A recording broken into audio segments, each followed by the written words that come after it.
President. All right. I'm gonna call the meeting to order, Bixby Board of Education regular meeting, Monday, June 10th, 2024, 6 p.m. at the Bixby Public Schools Administrative Center. All right, so we're gonna do roll call. Julie? Here. Amanda? Here. Matt? Here. Justin? Here. And Chair is here. All right. Lead the pledge today. Oh, okay. You All right, I need everybody to stand, please. Salute. Pledge. I pledge allegiance to the flag of the United States of America and to the republic for which it stands, one nation, under God, indivisible, with liberty and justice for all. Oklahoma flag. Salute the flag of the state of Oklahoma, its symbols of peace unite all people. You may be seated. I'm gonna go ahead and take the place. Yeah. Maybe your chair. I mean, Good Chick-fil-A cow. yeah. Oh. I can stand. All right, so we're gonna start with reports to the board. 2.1 District Fine Arts Update with Jeremy Parker. My pleasure to have Mr. Parker here today. Hello. Thank you for having me. Annual Fine Arts Report. Oh, I don't have the clip. Oh, is it right there? I do have the clip. All right. Well, thank you guys for allowing me to speak with you just for a few minutes, and I'll keep it brief, but I do want to kind of just update you on some of the cool things that happen in the Fine Arts Department. So this is kind of the list of classes that we offer that I showed you last year. This year, though, we've added a new one, High School Music Immersion, which is kind of part of our music majors component, which is something I'll talk about in just a moment. But we've maintained all the other classes, and we're starting to expand some of those in the dramatic arts. We've actually had a 30% increase in our drama, speech, debate enrollment. And so we've also had, I just found out today, enough requests that we need to open another class, piano section, so we'll have 3 sections of that. So we're starting to expand some of those offerings, which is very exciting. The band, you know the band? Okay, no, I'm just kidding. Well, this is just some highlights from things we did this year, and some things that we've done in the past. You know, you can see over there some of our, everybody sees the marching band at the games and the contests and the parades. What everybody doesn't always see and know about is all the different facets of the band program. We have 3 concert bands, 3 jazz bands, multiple chamber ensembles, 3 winter guards and color guards, the indoor drum line going and doing recruiting events. So we have a lot of things going on.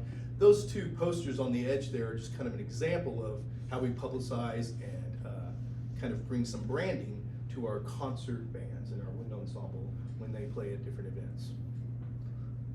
Of course, our choir, you know, is going strong, and we hope to see new numbers come into that.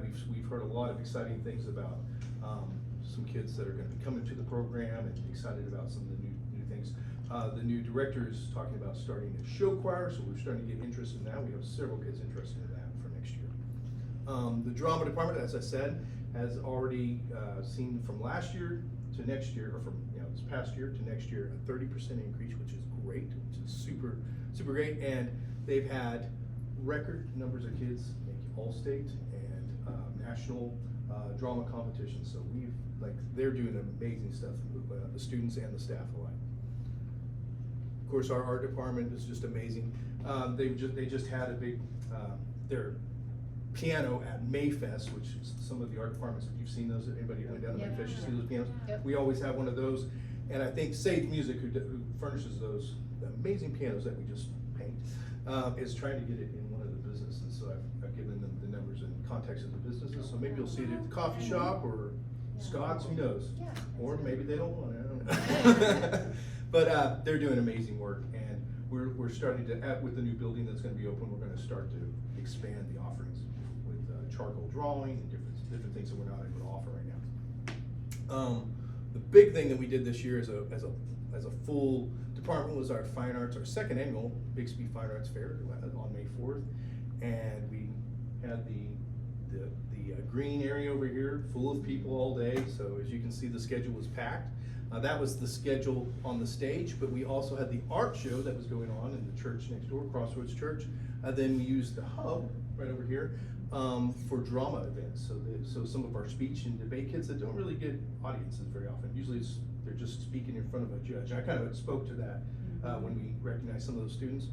Well, they actually got to perform for other fine arts parents and students. It was really cool. So we're actually going to look at having kind of a passport system where our fine arts students are going to be required to go to other events. So if you're a band student, you need to go to at least one event with the drama and go visit the fine arts exhibits, so we can kind of cross-pollinate and appreciate each other a little bit more. So, but we had a lot of participation in that, and we had some great sponsorships.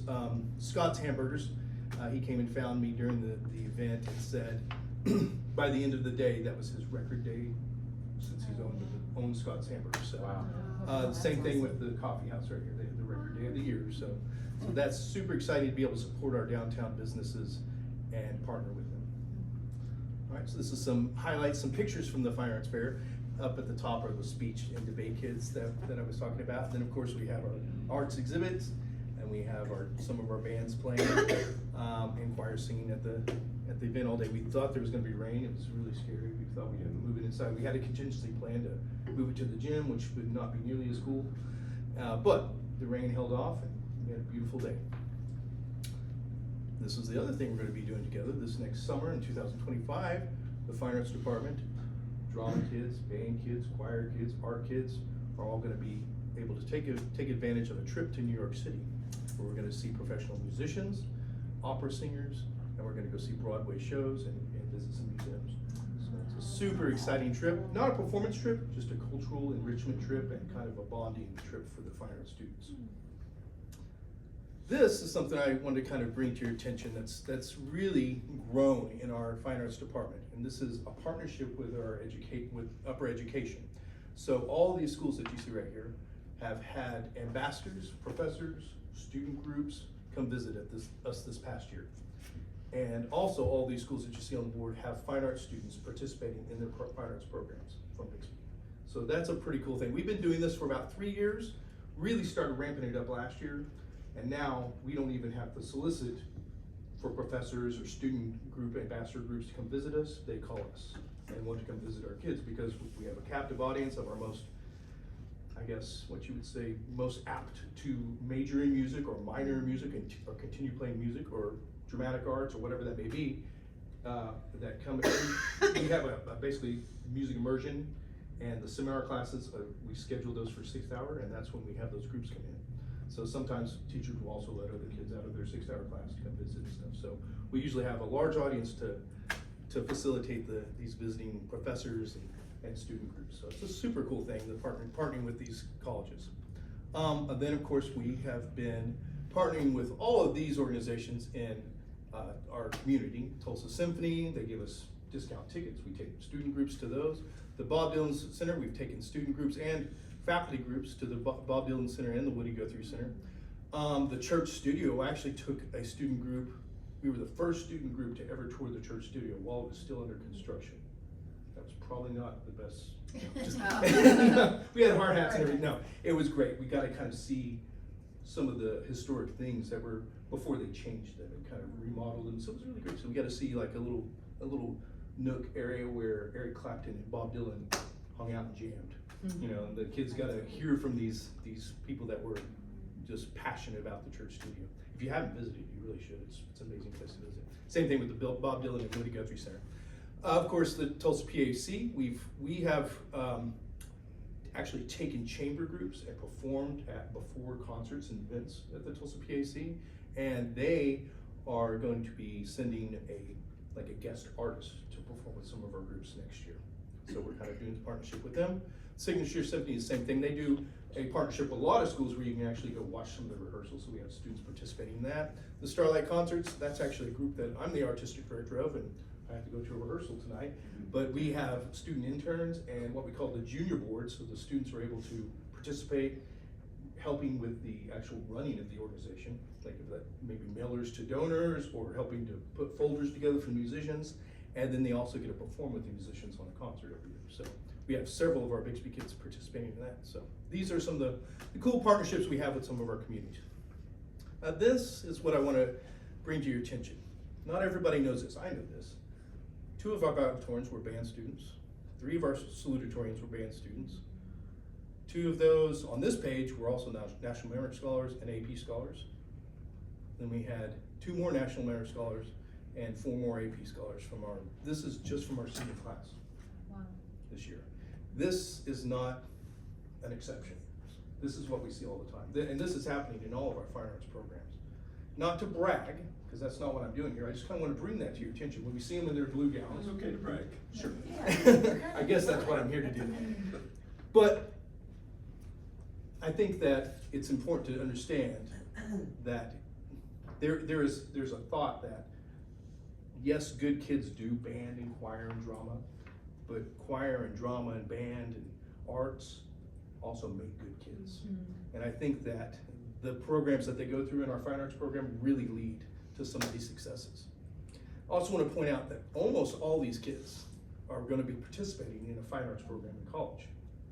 None of them are music majors. Mr. Morgan's son is one of those kids. He's right down there on the bottom, saxophone, really cool pose. So yeah, and he's going to be playing the Pride of OU. Max Dill, I believe, is going to be at OSU. Brady Sloat's going to TU. I'm not sure where they're all going, but so I don't want to get down that road.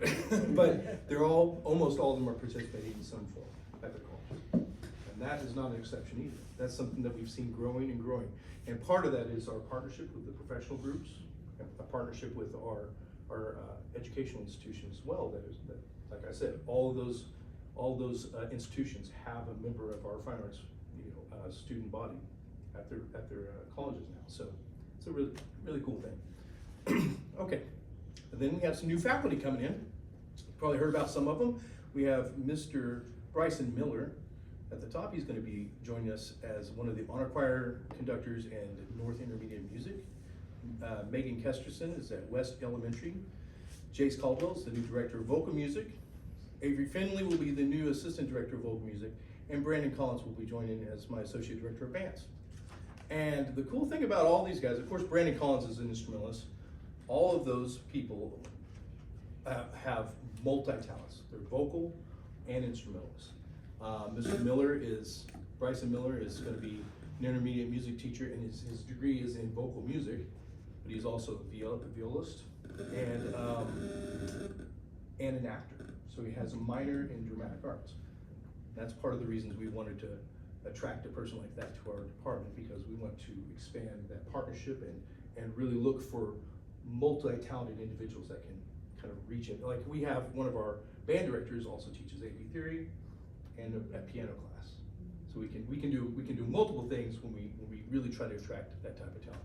Megan Kesterson, also a vocal music person, plays oboe, march in the Pride of Broken Arrow.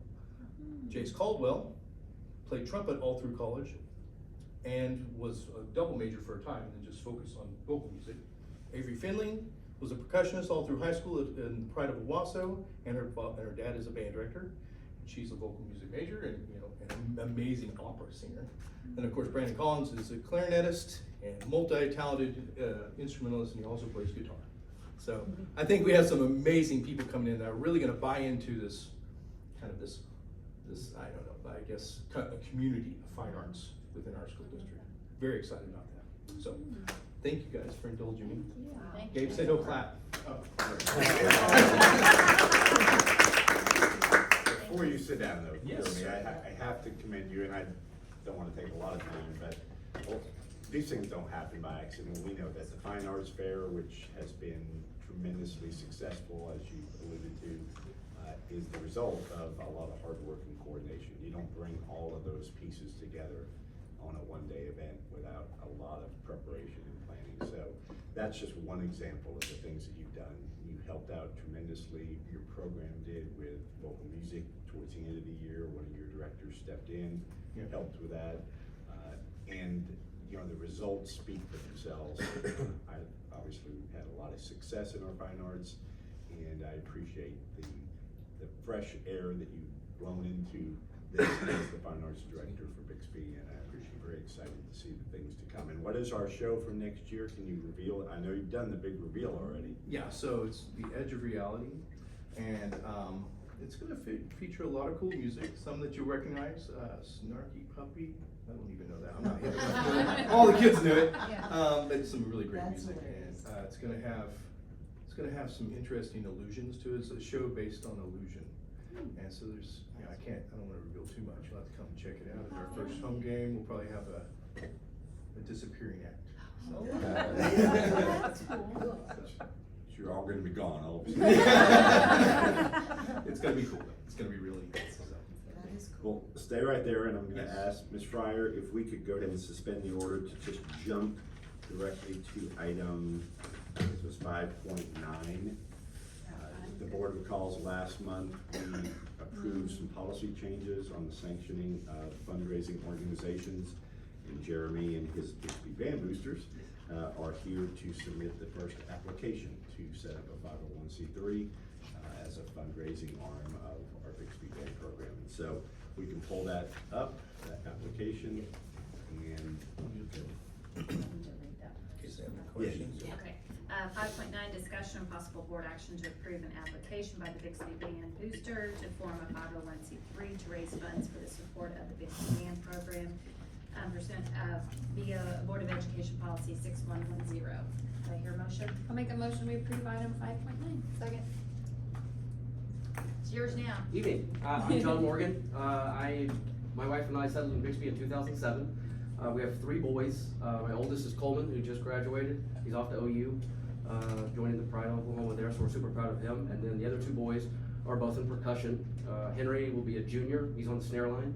Very excited about that. That's kind of where you want to be. If you're in percussion, you want to make the snare line, and he's very excited to, not only did he make the snare line, he moved in. So, that's kind of an expression they use, the better you get, the further into the center of the snare line you get. So, he was excited, not only was he on the snare line, he moved in. And then the baby will be an 8th grader, he's also in percussion as well, so, he's dead set on taking his brother's spot on the snare line. And that might not happen right away, but, anyway, we, longtime members of the Bixby community, my wife Sarah, and really kind of helped get me motivated into volunteerism, and I started with Watchdogs, gosh, when Cole was in kindergarten, so that's been that many years, so I've been volunteering with Bixby since Watchdogs, since when Cole was in kindergarten.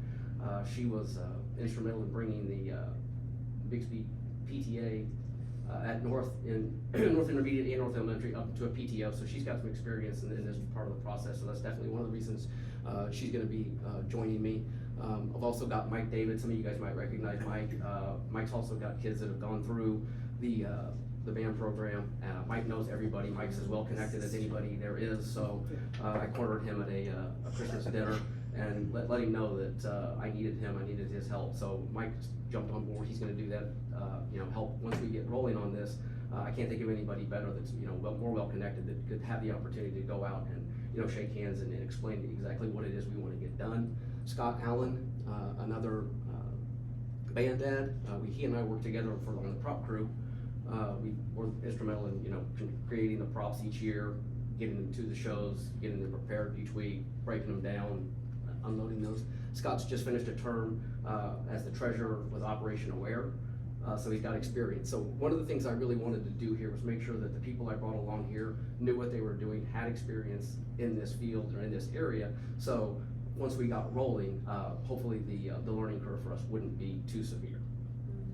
So it was something that has grown out. It honestly grew out of the fact that we were sweating in the parking lot building props last year on that blacktop. And right now, where we are as a band and what we're trying to do and what we're trying to grow, it takes a lot of capital. I didn't know much about band until my kids started in marching band. It's an incredibly intensive field to be in, and I didn't understand it. And I've gotten to know Mr. Parker. It's super fun. We work. It is, it's a lot of work. And we've gotten to know each other, but let's not kid ourselves that this marching band, it's an arms race. It's an arms race just like you would see in football or any other thing. I guess you guys, you may or may not know if you spent much time out there, Broken Arrow is not only one of the best bands in the region, they're 2021 national champions. I mean, so not only do we have other elite bands, the Renegade Regiment at Union, Owasso, Jenks, all of these schools that have put together these impressive programs, you know, we're having to deal with the fact that, you know, the big bully on the block is Broken Arrow. So that gives us, you know, something to strive for, something to build for. But we know and we understand quickly that simply having the annual budget that the Bixby Bands has is not gonna be enough. It's not gonna be enough to take us to that next level. So what we wanted to do and what we kind of envisioned was creating a 501c3 that we could go out and start kind of beating the bushes, building relationships, and getting these, you know, not just dollars from mom and dad and grandma and grandpa, but we needed to get to the opportunity, how do we get these relationships established with local businesses? Currently, we're working kind of on the side with Lowe's. Lowe's is we've been working with them on the prop food side of things, but Lowe's is a company that says, hey, we'd like more exposure in Bixby, we'd like to be able to help you guys out. So those are the kind of relationships that we're working towards and trying to improve and help raise funds to build this band program up. I told my son, I said, it's kind of like, you know, the slaves that built the pyramid, you know. I know that my kids are gonna be gone in 5 years, so my goal is not to change the world, my goal is to try to set this foundation, to try to build this up, so by the time I do leave, I feel like this place is in good hands. We've got a lot of leads, we've got a lot of relationships built, and we can just kind of continue to grow this program. I have a comment.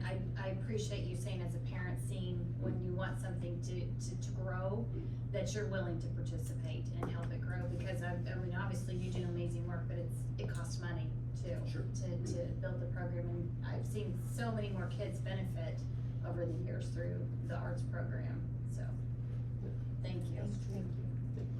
And traditionally, band parents have been some of the hardest working volunteers that we have. Working concessions is not fun. He didn't, no, Mr. Parker didn't tell me we'd be unloading trucks at 1 o'clock in the morning out there with flashlights, but, that's what you do, you gotta. But it's super fun. But you gotta get it done, the work has to be done.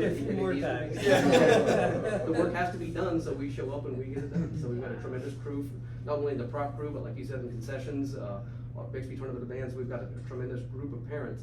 This is just gonna allow us to take that next step. This is how we take that next step as a band. This is how, you know, we're still pretty small as far as 681 schools, let's be honest. So as we grow and as the school continues to get bigger, this is the kind of thing that we feel we need in order to be able to be on the same level as quickly as possible with the Owasos, the Mustangs, all these schools that put out tremendous shows each year. Right. Who also have similar organizations that are Yes. raising funds for that. One thing about Mr. Parker and Coach Montgomery is they have insatiable appetites for more and bigger.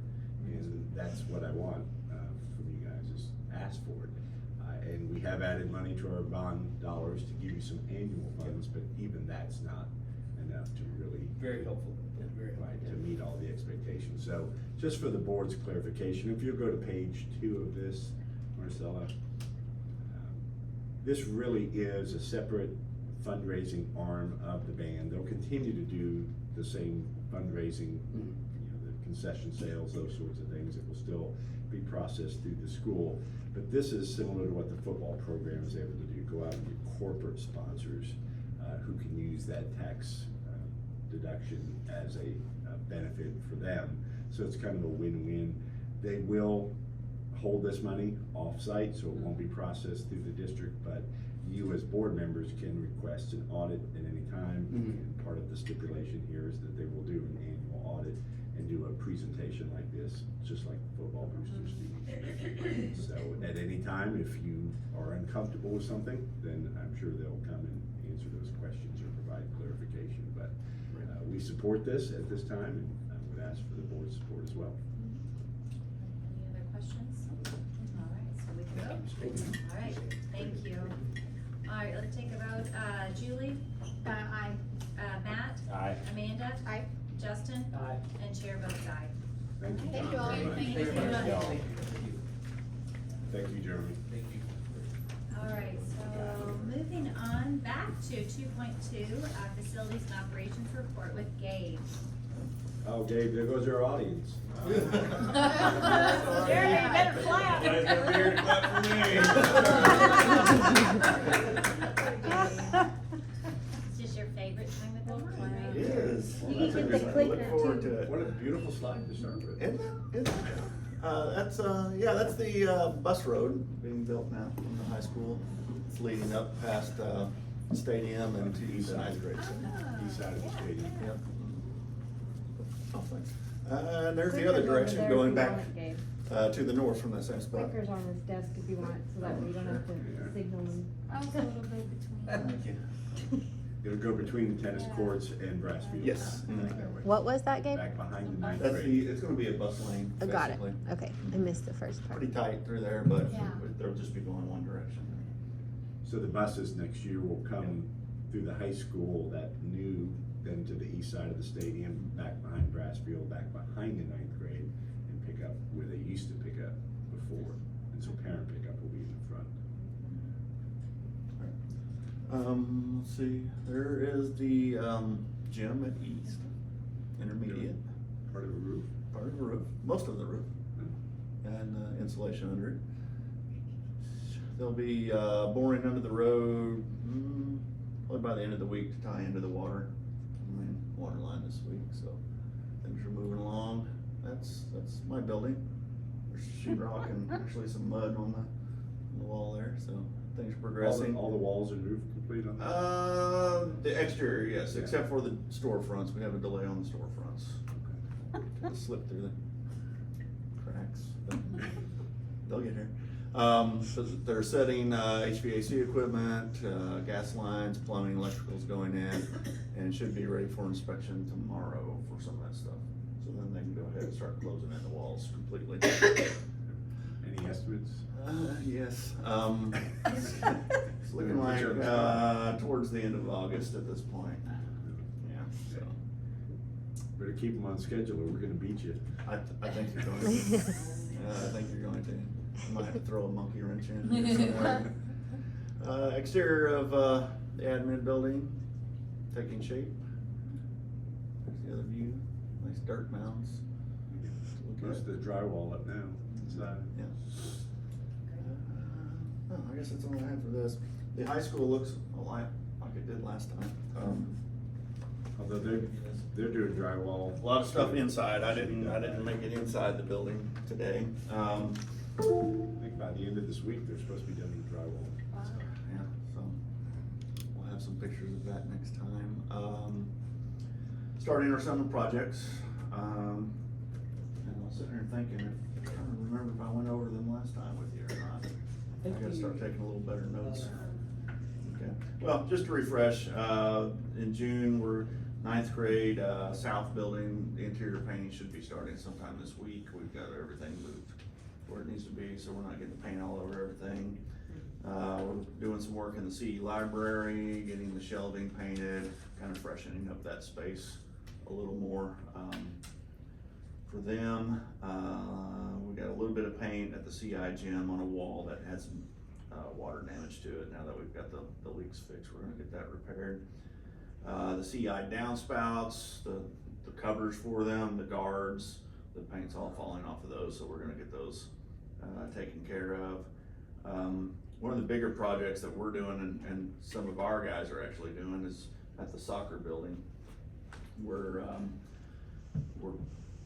taking a couple of the stalls from the public restrooms and opening them up to the dressing rooms for the soccer players and then building another wall. So basically we're claiming those restrooms, building a wall and giving them a private restroom.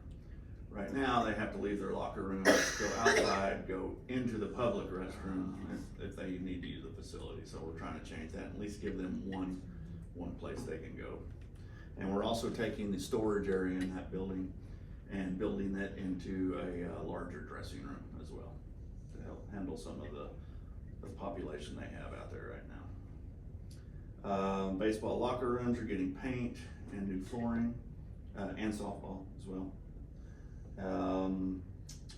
We've got some signage ordered, some Spartan heads for CI, for our building, and for North, and a new one for HOTS on the tower facing the field. We've got another one coming for that.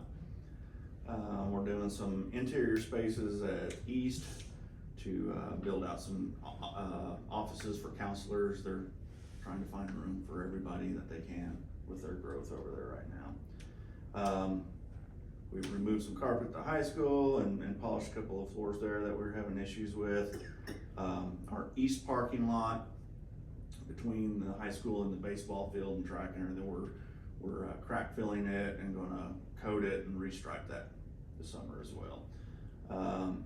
Let's see, we're gonna do an overall roof repair on CI.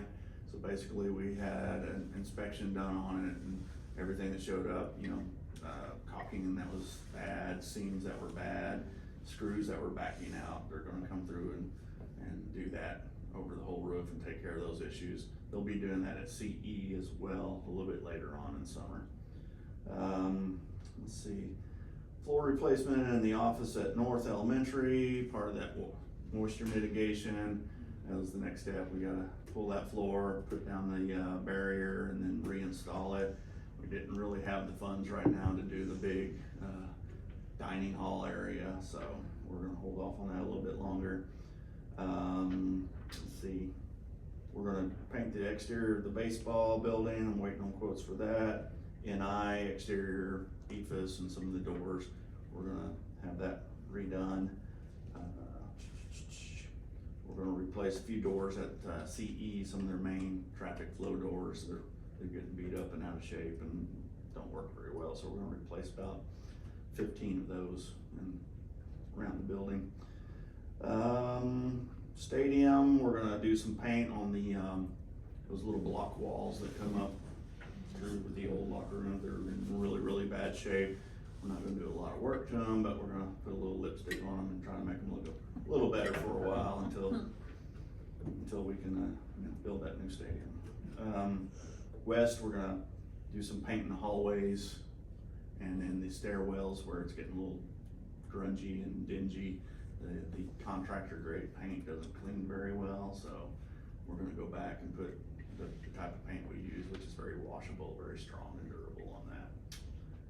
And Whitey Ford, the old building, we're removing the grid. We took the ceiling tiles out because they kept getting knocked out, but now it's time to remove the grid. So it'll have ceiling tiles over the bleachers, and then it'll turn up, and then it'll just be the open ceiling above that. So just a few things going on. Not to mention the normal maintenance and mowing and all those things. Playgrounds. Playgrounds, oh yes, hydro seed starts Thursday. It was supposed to be last week, it got postponed, so we're gonna give that a try. We're closing down the playgrounds over the summer. That message went out so that we can water and try to get that grass growing and replaced and settled in. East Elementary had some sod donated. It's already down. I was actually out there today trying to move a sprinkler around and got into a little fight with it. And my feet are actually wet right now as we're speaking. And of course the rain stopped as soon as they put it down. West Elementary has sod coming down from the PTO, and the other sites we're gonna hydro seed. So we're gonna do a lot of watering this year and moving sprinklers and try to keep up with it. Hope we get a few rain showers to help out, but we'll see. On the old Whitey ceiling, so is the ceiling, is it just that, is it gonna show the spray foam stuff or the sprayed insulation? No, it's a metal deck. It's it actually in good shape and looks pretty good. It's been open for a while. It's a dark gray. So you have the foam on top of the roof and the other roof. So we left it out. We had no real change that we noticed in HVAC cost in there, so. I just get the picture what it looked like. Yeah. It actually is not a bad looking ceiling. So, better than stained and broken tiles falling on the court all the time. Yeah. So. It's a pretty low bar, Dave. We had a lot of little parts. That's just my style. I was just looking above Rob's. I know. Yeah, we don't look around here anymore. This bar doesn't count anymore. Don't look up. Okay, any other questions?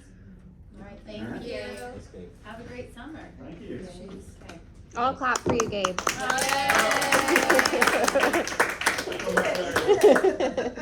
I feel like I always have to make a comment too about our buildings and grounds. We were at OSU IT today, and I actually made the comment about, well, our grounds look better than this, which I haven't been able to say. And theirs didn't look bad. They Ours didn't look just bad, better. but they weren't trimmed as That's nicely as right. ours, and there was a lot more So there you weeds. go, Gabe Hayes. All Look, we're right back there, see, feel better. All right, so moving on to 2.3, Superintendent's Report, Rob Miller. All right, members of the board, our team is heading to COSA on Wednesday today to get some of the details related to the last legislative session. So I wanted to take just a moment and hit some of the highlights for you. We will come back in July and give you more detail, and that may be detailed through policy changes that will be affected by some of these changes. So this is from a webinar that was last week. I'll start on the back of the second page, the bar graph that shows the common education appropriations. They have authorized an extra $51 million for Common Ed this year. That is a 1.3% increase from last year. Again, a 1.3% increase. They're patting themselves on the back about, we put more money there, but 1.3% is not enough to sustain, not even to stay ahead of inflation, not to mention student growth across the state of Oklahoma. So if the budget stays generally flat or grows at a 1% rate and we add students, then that student factor, there's a chance that it will go down. Still waiting on the outcome of the St. Isidore charter school issue, because again, if that's authorized, then those students will take money out of the formula as well. So they probably won't know until July sometime, but there won't be much new money that we can expect to see as a result of our legislature this year. They were busy with other stuff. We have, the next slide shows just the appropriations history.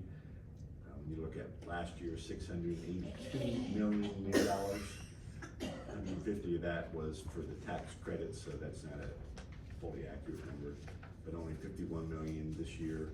So maybe it's a good thing. You can kind of see ups and downs in that. Maybe next year they'll come back and give us a more sizable increase in our expenditures. Then draw your attention to the regional teacher compensation slide. Oklahoma has made some significant progress, and that's good news relative to the regional average of teacher compensation. And this is based from the National Education Association, April of 24.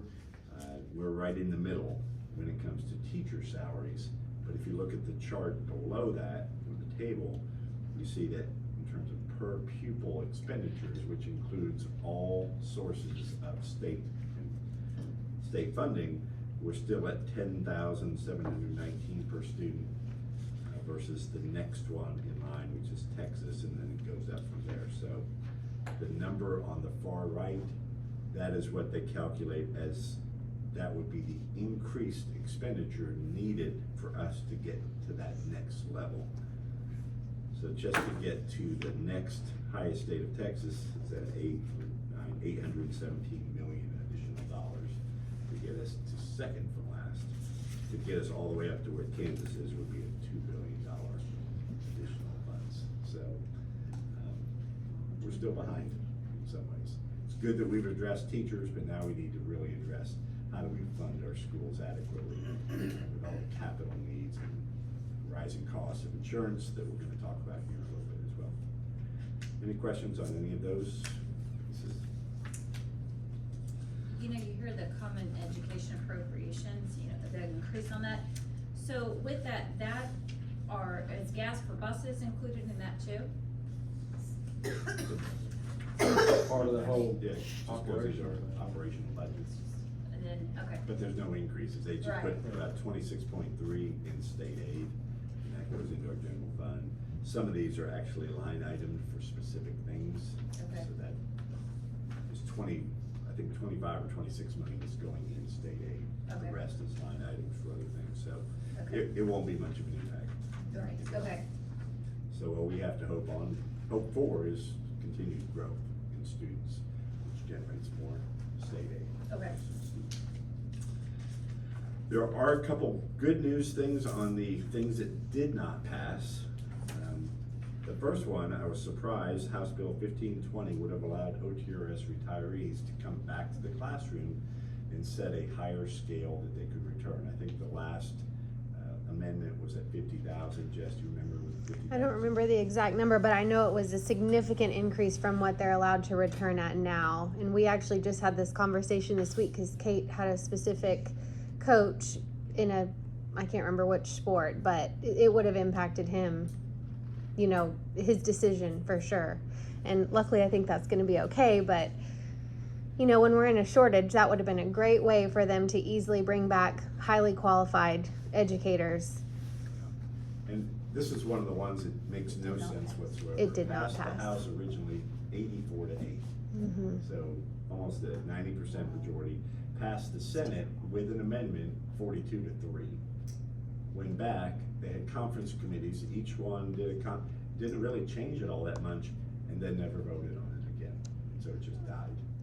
It kind of hit that part of session where I think there's a lot of bartering going on of if you won't hear this, we won't hear that kind of thing. And so unfortunately, things that really are a great solution for our state end up getting lost in the mix of the political battle. Is there anything tied to that other than that? Like they tie, you know, that a lot of times on bills they tie several things. Yeah, I don't know what the, Not that I'm aware of on that one. I think it was just more of a battle between floor agendas and, you know, on either side. but for most people it was a no-brainer because it really didn't impact OTRS at all. Yeah. It simply we would be able to negotiate with those retired teachers and say, yes, we'll pay you $50,000 to come back to the classroom and do the same job you were doing. Right. And we'd be paying the salary. We'd be paying So- the salary, so, but. Yeah, it's definitely a no-brainer and would have been a big win. It's unfortunate.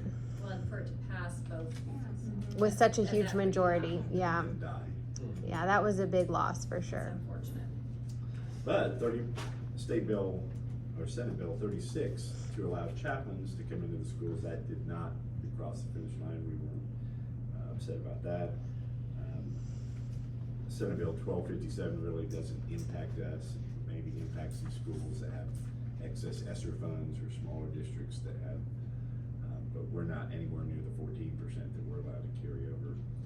Changing school board elections, that one didn't get across either, much to one of our local representatives' chagrin.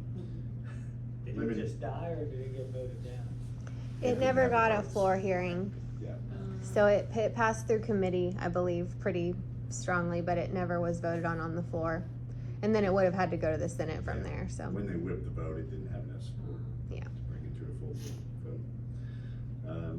Limiting virtual school days, that was a strong push. I thought that was probably gonna get through, but there were enough rural schools, I think, that are doing 4-day weeks, and that would have impacted them.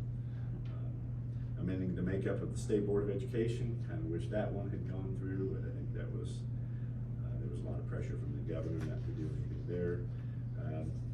Some districts, we can still give SWATs to our special needs students, so that didn't get across either, so.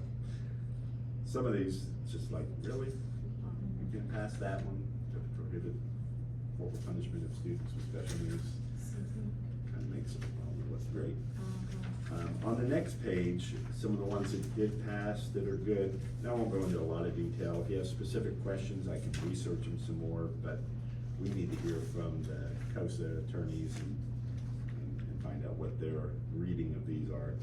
Senate Bill 1522 on Red Bud funds, that's good news for us. It allows us to use those additional Red Bud funds that we started getting this year for any cost that the building fund is already used for. It used to be a little bit more restrictive, but now we can even buy school buses with it if we wanted to, if we had the capacity to, which we really don't. The Senate Bill 1256, the district matching of teacher empowerment program. This is Superintendent Walter's baby. What they believe was the reason school districts didn't participate was the requirement to match. So if we had a lead or a master teacher that we identified and we said we want to pay them $20,000 more a year, the state would pick up $10,000, we would pick up $10,000. Well, that didn't make any sense. Districts don't have the extra money to be paying stipends like that or extra salaries like that. So forget the number, maybe $2 million. Is very small percentage of that was accessed. So they did away with that. Well, the problem is the bill's still terrible. So if we were to go down that road and identify those three categories of lead, master, and what's the other one? The third one, it requires those teachers to do extra days on their contract, participate in the State Department cohort. It requires us to tie student achievement to those teachers in order to justify those extra stipends. So it adds so many strings to it that it's still not anything that we're interested in. It is a backdoor approach to merit pay, and that's really what it's trying to do. And I don't anticipate that we'll be interested in doing that. I don't think merit pay has a place in public education. We don't want our teachers competing with each other. We want them to collaborate with each other, but we'll see what other information. There will be a push, I know, for us to access that money this year. House Bill 1425 on the bottom right, you probably heard about that one. That one did pass. Got signed by the governor. That is the release time. I have no idea what the rules on that are gonna be, but it opens the door for students to leave campus for 3 hours a week. Not from their core class, but from an elective, I suppose, for religious and or moral training. And I think the final bill said that we have to have a policy in place to award credit for that time that the student is off campus. And it is open for all grade levels. It's not just a high school. So the district would have to allow credit for that time, even though we don't have an instructor? Well, we have Right. to write a policy for it. So If the local school board decides it's something they want to do. So not only have they passed legislation allowing it, but they haven't defined what that looks like. That would be up to each local school board. So it puts the impetus on this body, I believe. Right, it does, and it makes It- you the. That's a good tough guy. spot to be in. Sets you Mhm. up. I think that's the way it should be, leave it to us. If they're gonna pass something. Well, local control is normally a great thing, you're That's right, good. but in this situation, I think it does put you between a rock and a hard place, because there's going to be families that want it and families that don't, and when, on this call that we participated in where most of this information came from, they were explaining that in other states that have enacted similar legislation, it was actually more widely used at the lower grades than it was at the higher, which I was surprised by that. So I'm not sure how that will work in the lower grades with them being self-contained and the legislation mentioning that they're not supposed to be missing core instruction. I have no idea what that will look like, but it's up to 3 class periods a week or 152 a year. So I don't even know at the elementary level what they would define as a class period.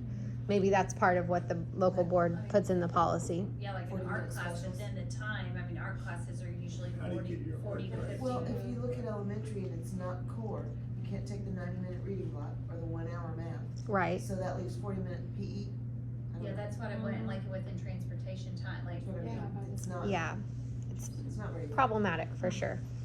It would have been one that would have benefited from having a interim study or something last summer, but instead they waited, took a shell bill, stripped it of its original language and put this in and rammed it through at the last minute before, and as far as I know, didn't ask a single superintendent, what do you think about this? Oh, it was a push in the last couple weeks of session, actually. It was a bill that was laying dormant over in the Senate side from last session that they gutted at the last minute. What is glucose monitoring? I mean, I know what glucose monitoring is, but what is the bill involved in glucose monitoring? You may know. Yeah, I don't know what I that- believe it means that it required us to put a form out to those children on diabetes management plans that that enables our health services folks to monitor that, but not require them to monitor it outside of school. Which sounds silly, but what? that's what our nurses were working on the last 6 weeks probably in PLCs. And so we just copied some of the other districts that had some of those, but if we learned something at the conference that it's changed, or that it's different than that, we'll adjust. But our current understanding in our health team is that it's about giving us permission to monitor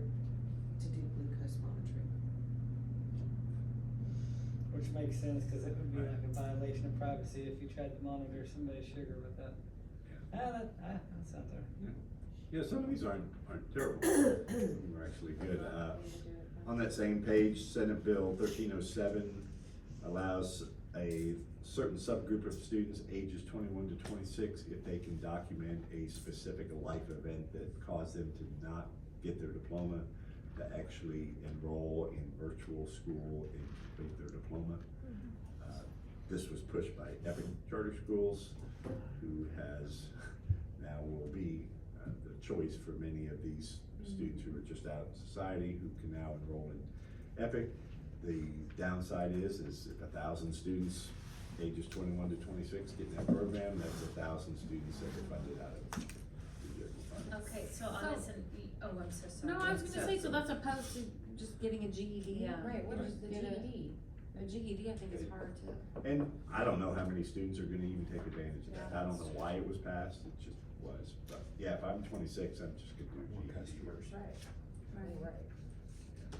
Well, and school the pupil funding would be different for those, or, where does that money? It just gets added, they get added as a student to the, Without adding any additional money Yeah, to that's cover what I it. guess I wanted. Right. Okay. so Epic would submit them as students enrolled in their program. Interesting. House Bill 3958, that one was talked about a lot, employee-student communications, really not a big impact. I see it as more of a protection for our teachers in that it now prohibits teachers from sending direct text messages or other communication to individual students, which I think is a good practice anyway, without having the parent also included. So if a coach is sending something to the whole team, that's perfectly fine, parents don't need to know that, but individual communications are restricted. On the next page, the RSA, Reading Sufficiency Act, has been renamed the Strong Readers Act.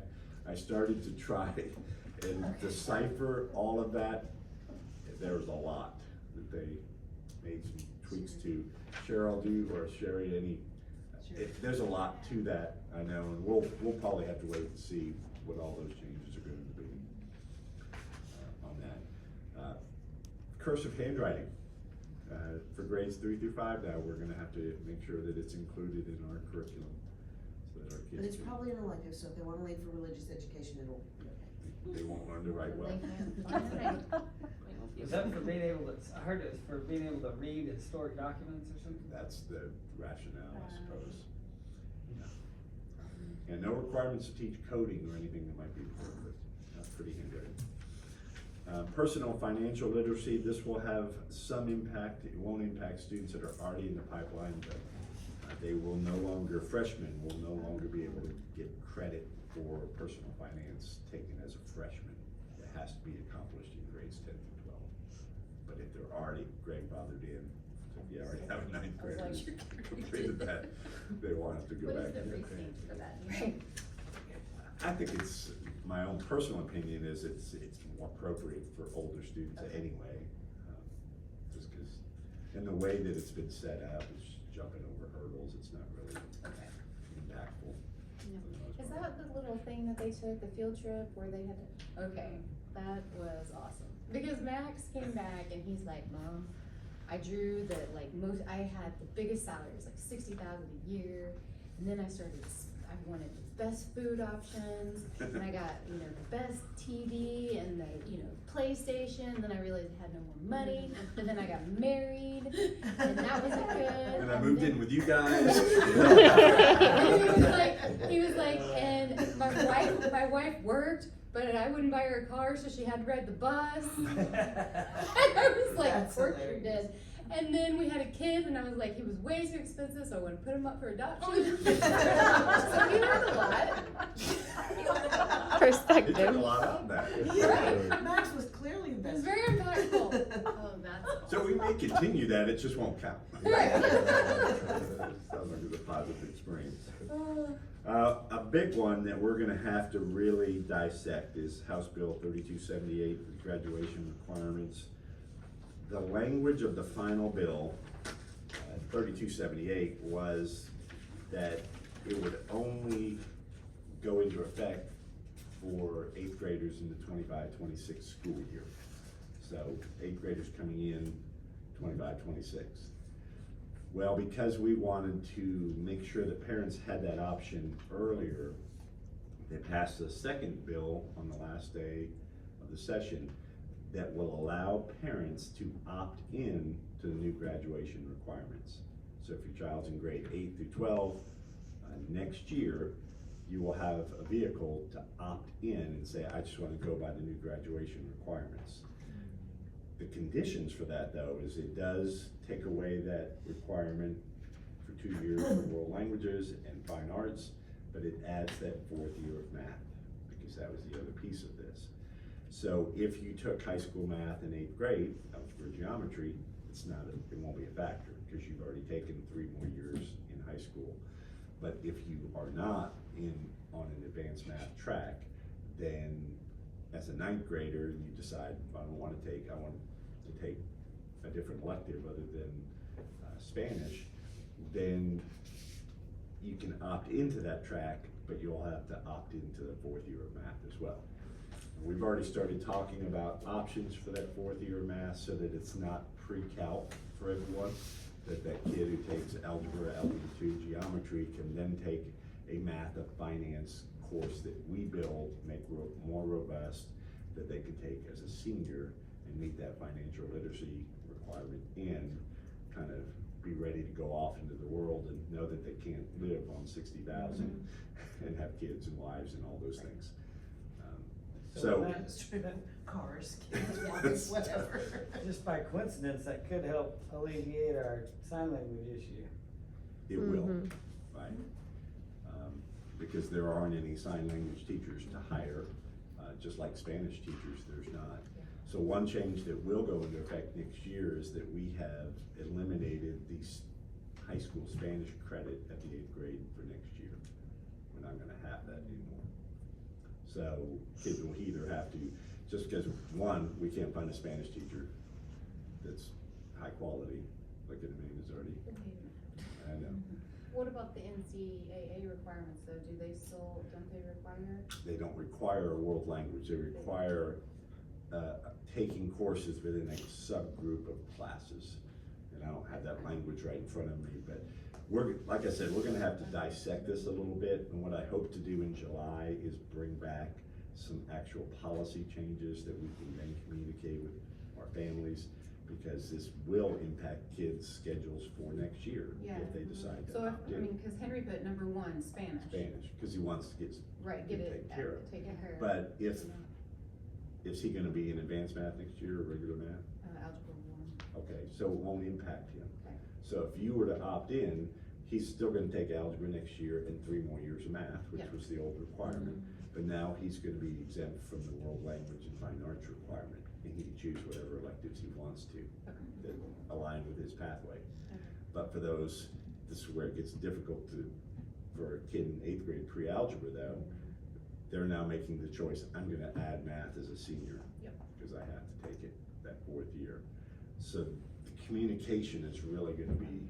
Could it, a student that would maybe have to have that math as senior, could they take that at like the community college and just start doing it online or through, so that's an There are some option? ingenuity options and things like that, but it's just a lot to it, and I wanna make sure we communicate it to families in a way that they can understand, so we'll probably have 3 pages of FAQs. If your child's an 8th grader, if your child's an 9th grader, if your child's. It could be a huge if-then chart Yeah. that. That's right. Well, there's so many different options we offer from There are, and when I was in high school. And NCAA did additional courses is how they did it, Right. and it's either a year of a core, like English, math, or science, or it's from English, math, sciences, foreign language, comparative religion, philosophy, but 4 years, so the total of those things. So it's really not just foreign language. However, most people, I think functional knowledge on this is the assumption that it's foreign language. And it used to be years ago to computer or foreign language, so but that has modified somewhat, and I think we're not well aware of that. Yeah. Well, since it was our graduation requirement anyway, it kind of, It just- That's it. It just- didn't really matter, because they had to have it regardless. that is the other important piece is that it depends too, if you are pursuing a 4-year degree, if that's your intent, then you need to check that university that you're hoping to enroll in, because if you're wanting to go to Notre Dame and they say, well, you need to have a year or 2 years of full language, and you opt out of that, then you're gonna wind up in a situation. So trying to make parents aware of all the implications of this decision or that decision are it's gonna be challenging. But I'm happy that we made the change. I think it will benefit kids in the long run. We just have to make it through this initial change. I think that was it. On some of these others, we will get a COSA law book. They always give us when you go to this conference, and I'll make copies and spend a little bit more time next month talking about that. Any other questions about it? Nope. Any other questions? All right. Sherry, any comments from the public? None. We're gonna move on down to 4, general consent agenda discussion, possible board action to approve consent agenda items 1 through 44. These items may be approved by one board motion unless any board member desires to have a separate vote on any or all of these items. I make a motion we approve 4.1 through 4.44. Second. I want to compliment Sherry. This is her favorite month. Sherry, see her notebook there? That is all the That's what this attachments. agenda- That's the agenda Oh with my attachments, just for this Wow. month. So June is that month where we bring to you guys all of the MOUs that we do for clinical rotations and different universities, or MOUs with Glenpool for the 2 programs that we share with them. Our annual appointments of Sherry, Melinda, Marcella, and Michelle, Debbie, for their various fund custodians. Just contracts that you've seen before that haven't changed in the scope or cost. They're just renewals. When you said that, I was fixing to call out, we need to talk about 4.7. Which one?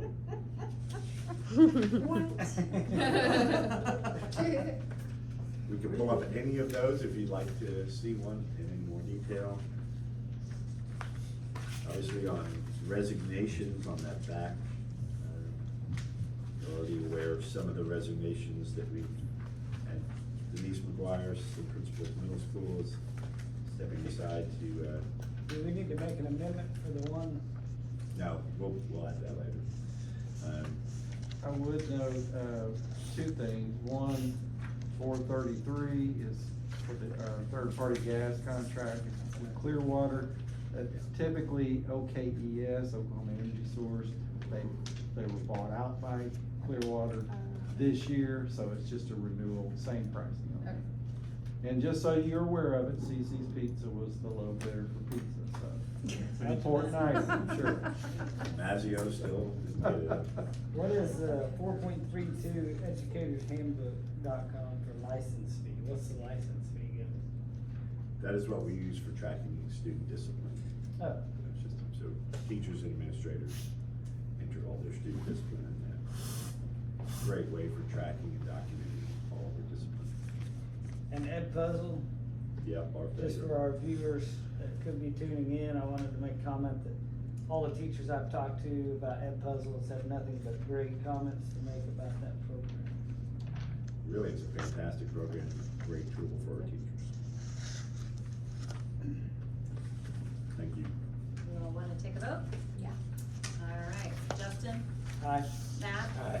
Amanda? Aye. Julie? Aye. Chair votes aye. All right, moving to finance. Discussion of possible board action, 5.1, discussion of possible board action to approve a temporary lease agreement for district property located at 16115 South Indo Road. Do I hear a motion? Make a motion, we approve 5.1. Second.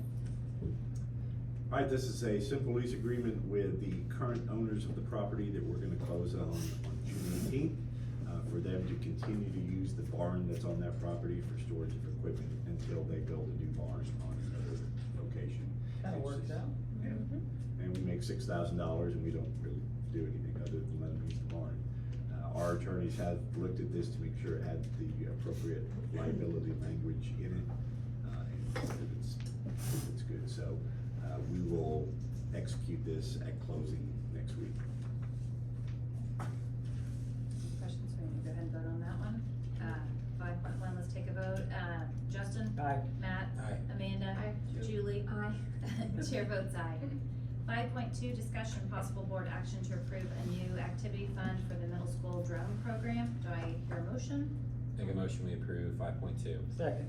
All right, Ms. Fryer, 5.2 through 5.8 are all just changes in our miscellaneous activity accounts. Okay. So you can probably take a motion and pass each one, but the explanation on each of them are pretty simple. But if you have questions on any of those, as you vote on each one. So Can we make one motion? Yeah, can we make one motion? Can't? No, not with that one. Not tonight. All right. Okay, You put them on consent, it'll be good. okay. You can plow through them. Okay, any questions on 5.2? You ready? Do you wanna vote? Justin? Aye. Matt? Aye. Amanda? Aye. Julie? Aye. Okay, 5.3, discussion on possible board action to approve a new activity account for the middle school, leadership. Do I hear a motion? Make a motion, we approve 5.3. Second. Okay, any questions? All right, let's vote. Justin? Aye. Matt? Aye. Amanda? Aye. Julie? Aye. Chair votes aye. 5.4, discussion and possible board action to approve a new activity account for the creative team. Do I hear a motion? I'll make a motion, we approve 5.4. Second. Okay, any questions? All right, Justin? Aye. Matt? Aye. Amanda? Aye. Julie? Aye. Chair votes aye. 5.5, discussion and possible board action to approve a new activity, fund account for athletics media. Do I hear a motion? Make a motion, approve 5.5. Second. Okay, any questions? Nope. Okay, Justin? Aye. Matt? Aye. Amanda? Aye. Julie? Aye. Chair votes aye. 5.6, discussion and possible board action to approve the closing of the middle school PTO activity fund account and moving the balance of $416.85 to middle school miscellaneous. Do I hear a motion? I'll make a motion, we approve 5.6. Second. Little explanation on that one. The middle school PTO activity account is kind of dormant because they don't have one. And so I don't know who RB talked to, but I think he verified that they were okay with that moving into his miscellaneous fund. If the PTO reignites there, then we can come back and start that over again. Okay, let's vote. Justin? Aye. Matt? Aye. Amanda? Aye. Julie? Aye. Chair votes aye. 5.7, discussion and possible board action to approve the closing of the middle school Spanish club activity fund account and move the balance of $674.17 to middle school miscellaneous. Do I hear a motion? Make a motion, approve 5.7. Second. Okay, We won't have a Spanish teacher there next year to have a Spanish club. okay, that makes sense. So, questions?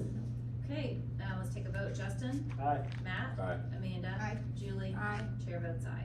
5.8, discussion and possible board action to approve combining West Elementary and Media and West Intermediate Media into one account named West Media Center. Do I hear a motion? I'll make a motion, we approve 5.8. Second. Okay, questions? All right, Justin, let's vote. Aye. Matt? Aye. Amanda? Aye. Julie? Aye.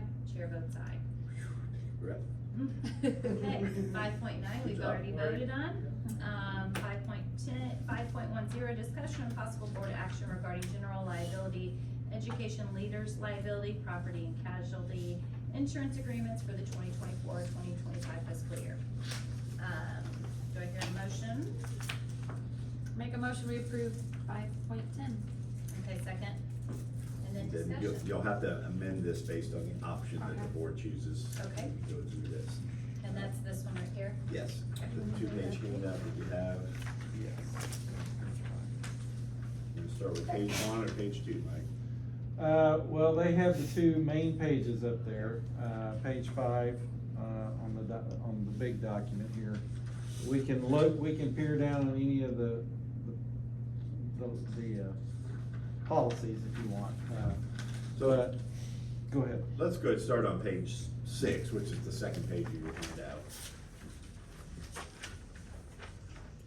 And if you look at the very top, where it shows our coverage, last year's premium, and then option 1, option 2, and option 3 are the current, the bids for coverage for this year. Those are each based on different deductibles that you can see in those lines underneath that.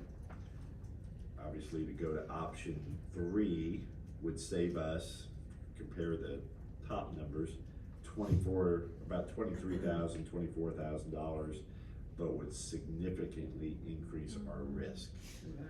And when we have that increase in deductible, what Mike has to ensure that he does is set that money aside in the event that something were to happen, so that we'd be able to pay that deductible. So it kind of locks up some of Mike's flexibility with budgeting that building fund. Where's our boiler located at? We have a boiler at the track building. Track building? It's a large hot water tank that's classified as a boiler. Huh. So given our conversation with Aaron when he was out here, in past years, we have increased the deductible because it made sense to do so. There was a big enough delta between the premium rates and what those deductibles would be. But this year, since that delta is only $24,000, we're recommending option 1. Yes, I think there's the variance in price, so it's not worth the added exposure. SBLL. SBLL is, I don't know what Where SBLL are you looking is. at? On the chart, general liability, SBLL. School board legal liability. Oh, do you care about Oh, that one? yeah, we know that. Glad I asked. School board Yeah. liability. Okay. I think you want that one. Yeah, and then like the cyber liability, do we have to do any additional liability on that? Okay. That's included. Okay. But in addition to what's included, we don't have to, we have never had that, okay. And just so of note, I mean, the claim history, if you flip back on page 5 there, the first page you had, we had 49 claims since we've been back. Most of those have been, just little fender benders here and there where a bus clips a car or something. We had, I think 2 maybe liability claims, not for a whole lot, just paying doctor's bills or something, but outside of that, we've had good luck so far. Mike, could you talk about the table on the bottom of that one? Cause I know you and Aaron spent some time, the pure property comparison. Yeah, that's just kind of where we are based to our neighbors and in Oklahoma City on our basically our rate per dollar value. So we're in a favorable position compared to others. I don't know why. It's just worked out that way, probably partly because of our claim history, partly because the property values haven't quite been as dramatic maybe in some other areas. So, and especially in central Oklahoma, we have the more Norman issues that have happened over the last few years over there. So you see the South Oklahoma City area has a 3% wind and hail deductible. You take 3% of almost 600 million. Fortunately, I did ask this question in regards to the recent storms we've had. We've been fortunate overall as a state. The commercial losses were not as great as you might have thought in this. Obviously, we're not happy about it, but you had residential losses, but that, and you don't like to see that either way. But the dollar value could have been a lot worse when you add in the commercial stuff with it. So, and that wasn't the case. So do we need to make another motion for 5 points? Good for option 1. Yeah, just amend One it. last detail on this is we are obviously adding properties throughout this next year, so these rates will go up again on a monthly basis. Yeah, and I wanted to bring note of that. During the middle of the year, you will get, we will have more dollar cost to this, but as it stands today, based on these rates, in these tables, adding the high school, the admin, East Gym, athletic building, and the maintenance building, if this were next year, we would be adding $257,900 additional cost to this number. So obviously you'll have to prorate that as we bring the buildings online at some point in the year. And that's spread evenly? Yeah, like high school will probably be, half and it's 192,000, so I'll have to encumber more than the 1,029,000, but. What I'm asking is the difference in deductible, when you apply these new buildings, it doesn't change the variance between your premiums. No, and plus I would rather, I'm more comfortable where we are right now, so in just with the expenses that we've got coming on all these buildings, to be able to have that money available, cause I usually set that out of bond, the annual money offset, so. It would just be, I think it's to our advantage to be able to do that. The biggest factor that's affecting these increases is the property replacement costs. Just like we're seeing with increased construction costs, you can't replace the buildings that are here for anywhere near what it costs to build them in the first place. And so we're seeing that in these increased rates. I think if you've looked at your homeowner's insurance, you've probably seen a similar thing happening there. So would this item be Yeah. for Bank First or OSIG? What's that? Are we getting, this item gonna say to approve this option with Bank First, or Bank whatever it is? Or is it OSIG, Mike? Well, Bank First is the agent, OSIG is the policy insurance company. So you could just say with OSIG via Bank First. That's with OC being there. So the amendment is to. And just, I wanted you to make sure you saw that, I mean, this is the list of the schools, but obviously, there's not too many options for schools for insurance, so you can see, some, the ones that Bank First handles. How do I need to? Here, I think I got it. I got it, okay, alright.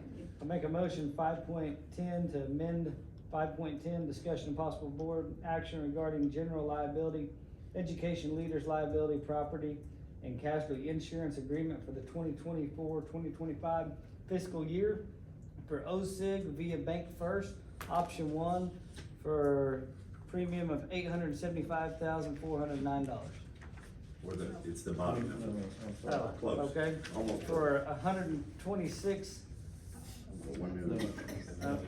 $1,029,000, $29,198. There you go. Bingo. Too many numbers. in Second. there. Okay, second. Alright, so now, any discussion, or are you ready to vote? Okay, Justin? Aye. Matt? Aye. Amanda? Aye. Julie? Aye. Chair votes aye. Alright, moving on to 5.11, discussion and possible board action regarding the workers' compensation, insurance for the 2024-2025 fiscal year. Do I hear a motion? I'll make a motion we approve 5.11. Second. Might be confusing, now we're talking about OSAG. Yeah, that's, It's workers' comp, so this one was, a little different, we didn't have any takers on this, and I will tell you up front, the increase on this is about 28%, we paid $136,000 this year. So, a lot of that is due to the big increase we had in our payroll costs over the last year, all the positions that we've added, and that's where you're getting this from. It's usually the next year you feel that, and last year we had quite a bit of payroll adjustment, so that's where we're gonna have this, and then, on top of that, they've been pretty competitive when we've compared in the past, and we didn't really have anybody come to us and talk to us about this. Now, I did talk to we're recommending this today, but I did mention this to Aaron, who is Bank First or OSIG, and he's gonna see if he can find something out there that somebody might be willing to beat that price. Probably, he says probably not, but he's gonna look anyway. But we're gonna go ahead and recommend this today, and for the price of $174,639. Is that on that contract? Second page, next page. Oh, I'm sorry, that page. That page, There you go. 174,639.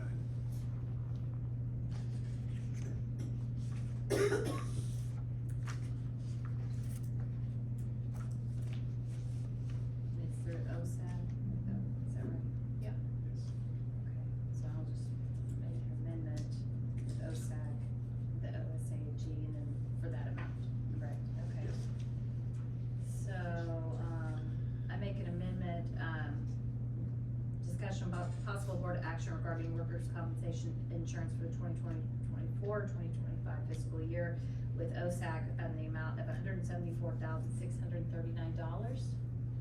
Do I hear, a motion? Do I need a motion or a second? You made the motion. I made the motion, so a second, okay. Second. All right, let's take a vote, Justin? Aye. Matt? Aye. Amanda? Aye. Julie? Aye. Chair votes aye. Okay, moving on to teaching and learning, 6.1. Do we do, all the way through, or do we do? Just, yeah, each one. Each one, okay. 6.1, discussion and possible board action to approve an agreement with Code to the Future for training services, curriculum materials for implementing computer science program at Central Elementary in the 2024-2025 school year for the amount of $24,000 to be paid with federal Title I funds. And I think I've mentioned this to the board, this is year one of a coding immersion program that we're gonna implement at CE next year using Title I funds. But the whole program is designed to build some foundational skills in our young students that will allow them to, this first year, learn some basic building blocks of coding. Then second year is even more in depth, third year is more in depth. But we wanted to pilot it at one school, see what it looked like. It's a train-the-trainer model, so they will send trainers to CE in early August, train all the teachers who will be implementing the curriculum. There will be 2 major units in year one that they will have training for 7 weeks, and then they do something called an epic build, where the students actually showcase the results of their coding training. And I saw this in San Diego when I was out for a national conference, and it was really fascinating to see how engaged the students were. Even 5 and 6 year olds who were sitting with a screen, and I know we want to be cautious about too much screen time, but they were actually programming AI to help with math. So they were working together with an AI buddy and learning math together. So they would, the computer didn't know anything to start with, so the student had to teach them what they knew, and then the computer would kind of work back and forth. It was really kind of neat to see. That was just one example. I saw first graders doing a very in-depth research project on European vacation spots, and again, using coding to build vacation plans with different destinations and building presentations. So it was really, it was surprising to see how much the kids could do. This was actually a tri-immersion program that I was at, where the kids did Spanish, English, and coding all together. So I brought that back. We had the CEO of this Code to the Future come and visit. We've had a couple meetings with him, and I think that it's something that would be great. It will be the first and only school so far in Oklahoma that has started a program similar to this. And we'll just see what it looks like after we see it in action. But I'm excited about doing it, and I think it'll be good for kids. And if it's successful the first year, then we'll come back and we'll deploy it across all of our elementary schools, and then continue to build so that our project Lead the Way that we're pushing down will eventually compress together. We'll have kids that are really ready for those computer science courses as they move through, because that is the future. It's almost as important as cursive. Almost. For reading historical document Right. purposes. That's correct. Because we're all doing that. Almost. Any questions? Questions? Okay, so, let's take a vote. Justin? Aye. Oh, I make a motion, we approve 6.1. Second. Okay, let's take a vote. Justin? Aye. Matt? Aye. Amanda? Aye. Julie? Aye. Chair votes aye. All right, 6.2, discussion of possible board action regarding an agreement with LearnWell at a cost of $72 per hour for the 2024-2025 fiscal year. Do I hear a motion? I make a motion, we approve 6.2. Second. I think it looks like page 2 is page 1. It wasn't real Duplicate. Yeah. There's one. Oh, well, that's page 1, it's page 4. That's weird.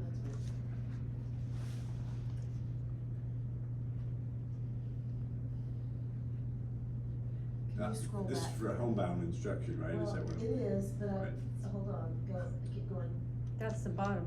Go up, Go up. back up. Yeah. Okay, slow, easy, keep going. We had so many sped, I just wanna be sure I've got the right one in my head.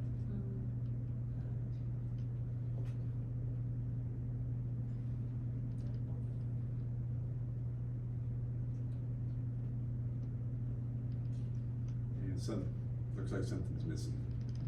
Is that the first page? It looks like that page is in there twice. It is. It's That the page is in first there and the twice. second, Yeah, and then I didn't notice that when I looked through these. Yes, That looks like the last page, but then the first page First doesn't look like page the is- first There's page. 1 through 6. What, 1 Is through the 4? last- Maybe that is page 1. That is page 1. But Okay. there's not I don't think a so. cover. You don't think it's page 1? If I recall, because I've never seen the. And that would still leave 5 and Yeah. 6 Yeah, missing. Yeah, everyone's Binder. got a binder. Oh, she got her. Good. Well, let's skip that one and we'll come back. See, we've got the whole document there for you to look at. Okay. Well, maybe. 6.3, discussion and possible board action to approve a contract with Motor Mouth Therapy LLC for occupational and physical therapy services at the cost of $75 per hour for the 2024-2025 fiscal year.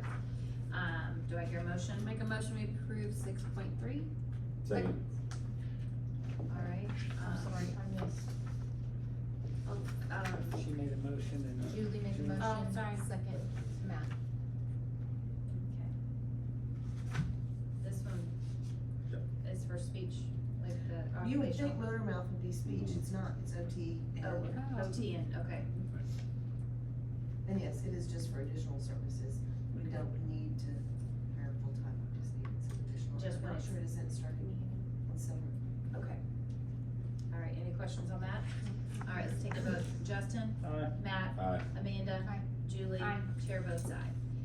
6.4, discussion of possible board action to approve an agreement with Larry L. Mullins, PhD, for clinical services for Bixby Public Schools at a cost of $175 per hour for the 2024-2025 fiscal year. Do I hear a motion? It's actually summer. Make a motion, we approve 6.4. He's He's not 24-25, he's summer. Oh, just for this summer.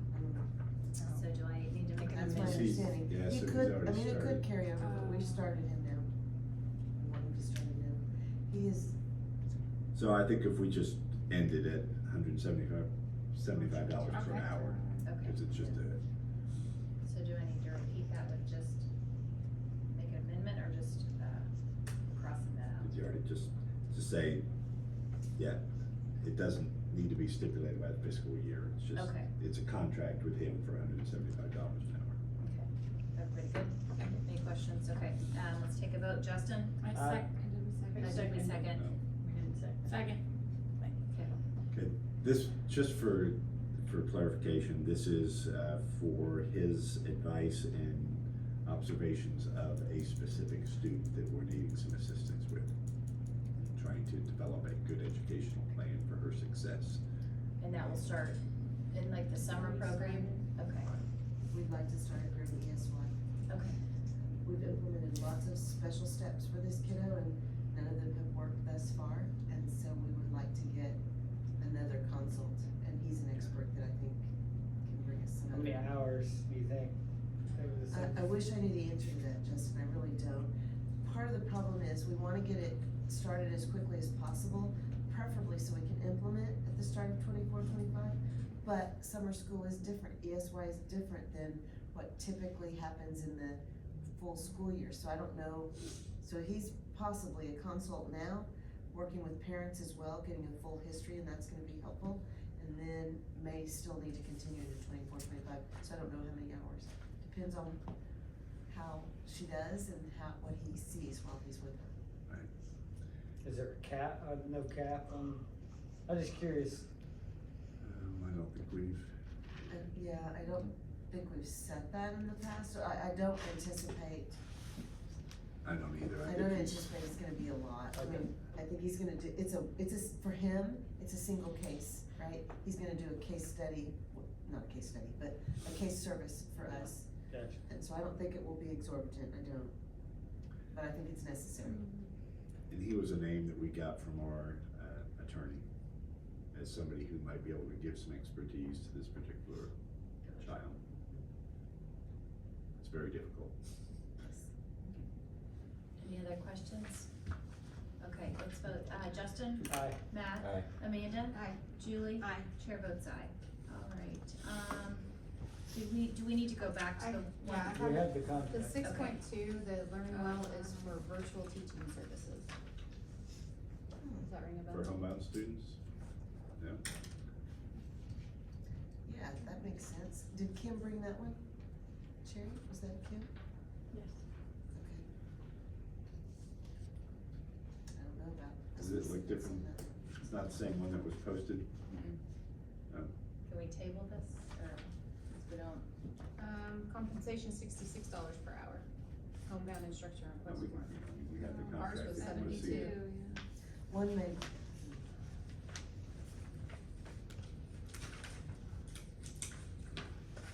And we can take a minute and have the board pass it down the road. and Yeah, Take a look at it. Yeah, it's 66. So the cost was $66 an hour? Okay. and we're, virtual teaching services for, Homebound. It's completely different. Yeah. I wonder what the one I have to be signed upstairs is. If that's the Do I other need to one, run up and maybe get it? that's the issue. Do I need to go up there and get it? It's in my desk or in my office on the desk. It's not one you signed, is it? That you were gonna sign? Is it in the stack or is it? It's on the table, yes, it's On on the the table. table in his office, got it. I don't think it was. I'll keep going and then come back to yeah. that. Let's come back to it. That did too, Make sure we have you approve the right thing. Yeah, okay, so 6.5, discussion and possible board action to approve an outreach agreement with Discovery Lab for the 2024-2025 fiscal year. I'll make a motion, we approve 6.5. Second. Okay. And that's Discovery Lab of, Riverside? It is. To just see what the details were. Is this for admin retreat? No. No? It's another one. And Discovery Lab we've done, About a it's year. it's for Daniel? Sherry? Sherry? And that's for his, Native American summer field trip. Okay. Oh, Indian Ed camp. Indian Ed is. For a total of $9,600. Once I got the paperwork. I'm sorry, how much? $9,600. For one field trip? Pardon? Oh, that's, it looks like four. Oh, here we go. 1, 2, Oh, 3. Four yeah, days. Discovery Lab, right? It's 4 different sessions. Looks like 4 60 different students days. going. Yeah, how is that paid? It's paid out of the Muskogee grant. Oh, okay, Oh, so okay. from an, Muskogee Indian donation. Okay.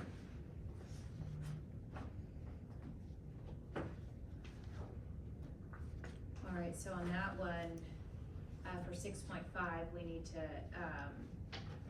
You just approve the contract, is it? just approve, we don't need to put the amount? Okay, so, any questions on that 6.5? Okay, let's vote. Justin? aye. Matt? Aye. Amanda? Aye.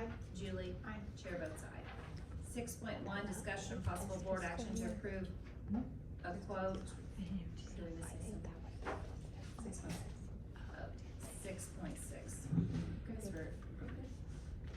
Guys, discussion of possible action to approve an amended contract with Pathways Behavior Therapy for 2024-2025 fiscal year. Do I hear a motion? I'll make a motion, we pass, or approve 6.6. Second. Second. Got it. Maybe you just Give have us to the- motion for a second. Thank you. I made the motion, and second was Tristy. Anything different on this one? Now, this one, again, this is one of those last minute ones that came in from our special ed. We approved it last month and she said it was just an amendment, but she did not tell me what she amended. Which one is it? Pathways. Behavior analysis services. Yeah, I think that's the one that we going with the RBTs? It is. We switched from, hiring our own RBTs to adding RBTs to their contract, so that they are her employees, not ours. RBTs are registered behavior tech, and we're using their BCBA, board certified behavioral analyst, to oversee that, and it's, if she supplies the employees, we had to amend it because it costs us a little bit more money, but it's got stability that we don't have. We can't keep Harris there, so. And again, it's related to the one student having issues. They were trying to find the most cost-effective way to have her have success academically. Is Pathways under Family and Children's Services, or they their own organization? They are on the, okay. I know that they have I think it's through oh, okay, okay. I don't know if it's the same Pathways. Walk me through just real quick. So if we have a student that needs special attention and special needs, is there a point, what happens if that becomes too incumbent for the district? We still have to provide free and appropriate public education for the child, whatever it costs. So we have actually, we can go into more detail, I don't wanna breach any confidentiality issues here, but there's, at the far end of that extreme would be the district paying for residential placement of a child who just cannot be successful in a regular school setting. That would be moving her from her home with parents' permission to, in this case, an out-of-state residential facility. There is some money that's available from the State Department in the form of a grant that would pay for about a third of that cost, but the district's cost would be in excess of $400,000 a year for that residential. So I know these costs are pretty significant as well to hire the right people, but we've gone through, we've lost track of how many teachers and paraprofessionals we've gone through. If we don't do something to intervene in a meaningful way, we will not be able to keep people in that building because of the behaviors of this particular child. Again, we can share more details upstairs if you have questions. It's a very high need situation. And yes, we have two on page 2, but there is a page 1 on Learn Well. And it does say, and it's for virtual teaching services. But Is that the same one? Is that the one I signed? Or no? Yes. It was? Okay. I'm still trying to figure out where I got $72. That doesn't. I can't. I thought it was in there, Sherry. So that was the Okay. 66, this one? You guys have that contract? That one's it. What's the date? Huh? First day of July. The date? That one says first day of The date. July, 2023. Very top. First day of July 2024. Oh, this is 2023, this is Last year. 5 o'clock last year. I wonder where she gave me 2 of them. Okay, that makes So sense. this is the correct one. That's the correct one. This is $72. $72. That's not I was trying to. That's probably why it There we wasn't. Oh, man. Wow. Okay, do we have the right one then? It's $72 for virtual services? But we need, Yes. so Learn first- Well. but we Learn need to, Well. so we need to take care of 6.6 Yeah, first, we right? still got it. Yes, yes. Okay, and we made a motion and did a second on the 6.6? Yes. Sherry, okay, so any questions on that one? Are we ready to vote? Okay, 6.6, let's vote. Justin? Aye. Matt? Aye. Amanda? Aye. Julie? Aye. Chair votes aye. Let's go back to 6.2. So on this one, just to make sure I'm doing this correctly, I'm gonna reread it with the $72. Yep. Okay. So 6.2, discussion and possible board action regarding an agreement with LearnWell at a cost of $72 per hour for the 2024-2025 fiscal year for virtual teaching series. Okay. Do I hear a motion? Make a motion, we approve 6.2. Second. Okay. Any additional questions? Justin? Aye. Matt? Aye. Amanda? Aye. Julie? Aye. Chair votes aye. All right, so now we're at 6.7. All right, discussion possible board action to approve a quote from IXL Learning for site license at a cost of $80,745 for the 2024-2025 fiscal year. Do I hear a motion? I'll make a motion, we approve 6.7. Second. Discussion. Cheryl or Sherry, can you remind me what the cost was last year for our? 76,000, so it Okay. went up a little bit because we could have locked in our rate for a 3-year rate, but we're renewing annually, so it just goes up, each year. And our student numbers are going up too, so does that match? That's true, our licensing is going up each year. Okay. as well. All right, any questions? I believe that's paid from general fund. It's the general fund. IXL is general. All right, Justin, Aye. Matt, Aye. Amanda, Julie. Aye. Chair votes aye.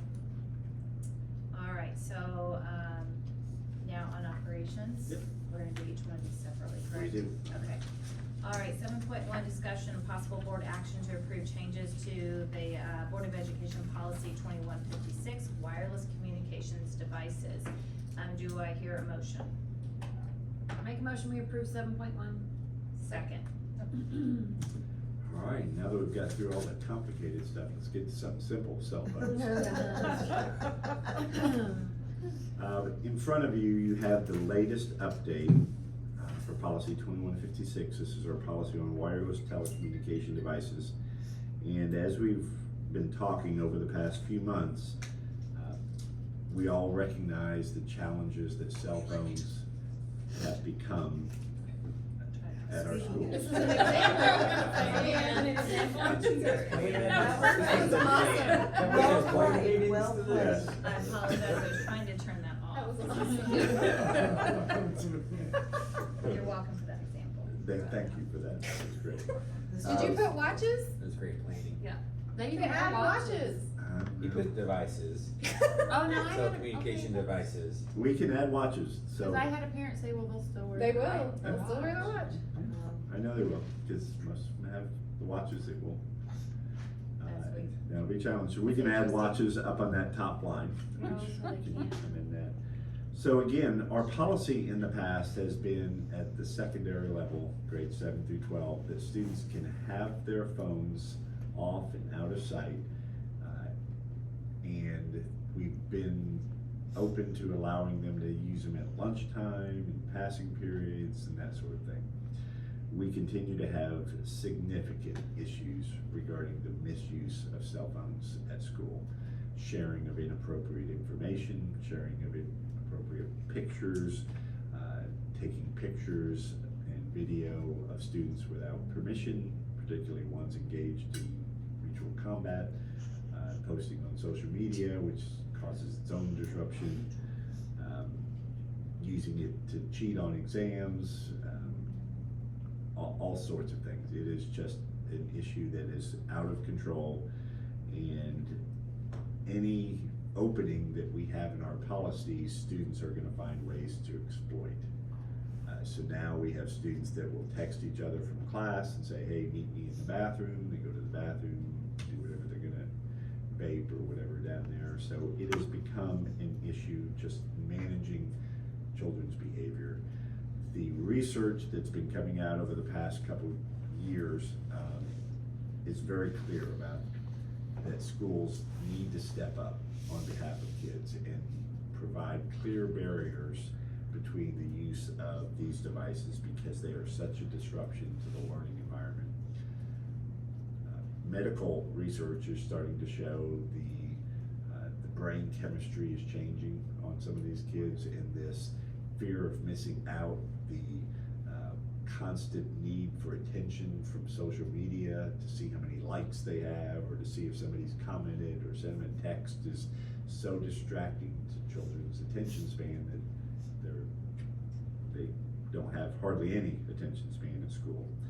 We recognize that these changes will cause some pushback from our adults, and so we are prepared to communicate not only the policy changes, but the rationale behind that with specific research, again, FAQs related to how this will be implemented, the disciplinary consequences and the steps that schools will take in the event a child violates the program.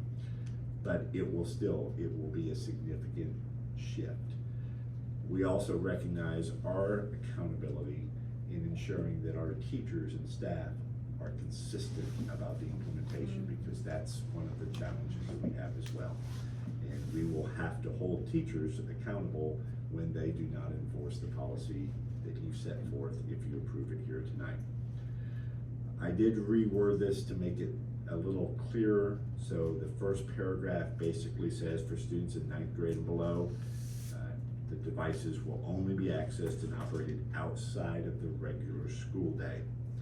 So we had a conversation with one of the board members earlier about what about the bus? And we can have that conversation here as well. I'm open to changing that language if we would like to make it restrictive for buses as well.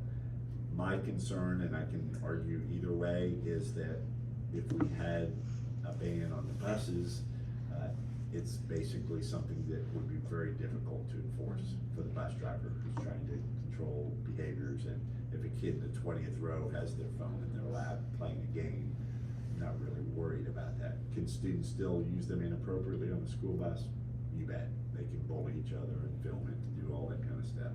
But I think that's a different violation, and if we become aware of that, we can still hold them accountable for that. But a student waiting outside the building after school needs to communicate with a parent, hey, the bus is running late, or this or that. I don't see a challenge with that. Even though it is kind of, they're on school property, it is outside of the school day. And it's a harder argument for us to make. During the school day, once the bell rings, till the bell rings at the end of the day, I think we have every right to say those devices are ordered away. Like during an academic window is what. Right, from the time the school starts to the time school ends. Can I ask a question? Sure. What about a student that has a medical issue? If it's like a diabetes device or Glucose something, yeah, that's attached to their phone, how do we? They would have administrative approval if there was Okay. something Yeah, I like that. think that exceptions are always true on almost any rule we make. We don't allow kids to carry their own meds either, but some kids are an exception and do, Okay. right? So I think there would be, obviously it would be pretty limited, and would have to be a verifiable reason to have the exception, but I think exceptions are always part of any rule, in a school. Yeah. Most But it wouldn't give that student permission to have it out Nope. the rest of the Yeah. time. Right. Right. Not constantly monitoring their glucose level. I need it out all Especially the the time. nurse is doing that now. I mean, I agree, there's gonna be pushback, but I think this is gonna be a positive for students. I've just watched in a news, clip on this and how other districts across the United States are starting to do this. Can we discuss E a little bit, and specifically on school-sponsored events such as football games? Give me a scenario where we can take a phone during a school football game and search their phone. It would only be based on if we believe that child has used that in an unlawful manner. So for me, an example would be if we're standing at a sideline or somewhere in the stadium, it doesn't even matter where, and one kid says, look at him, he's taking a picture of that girl, and, doing something wrong, or whatever, we think there's some major violation there, or there's a drug deal that just went down and he videoed that, right? We would have to confiscate that and say, we need to see that, if that's the case. I can't think of a very good example, cause it's not very likely, but there could be something like that happens.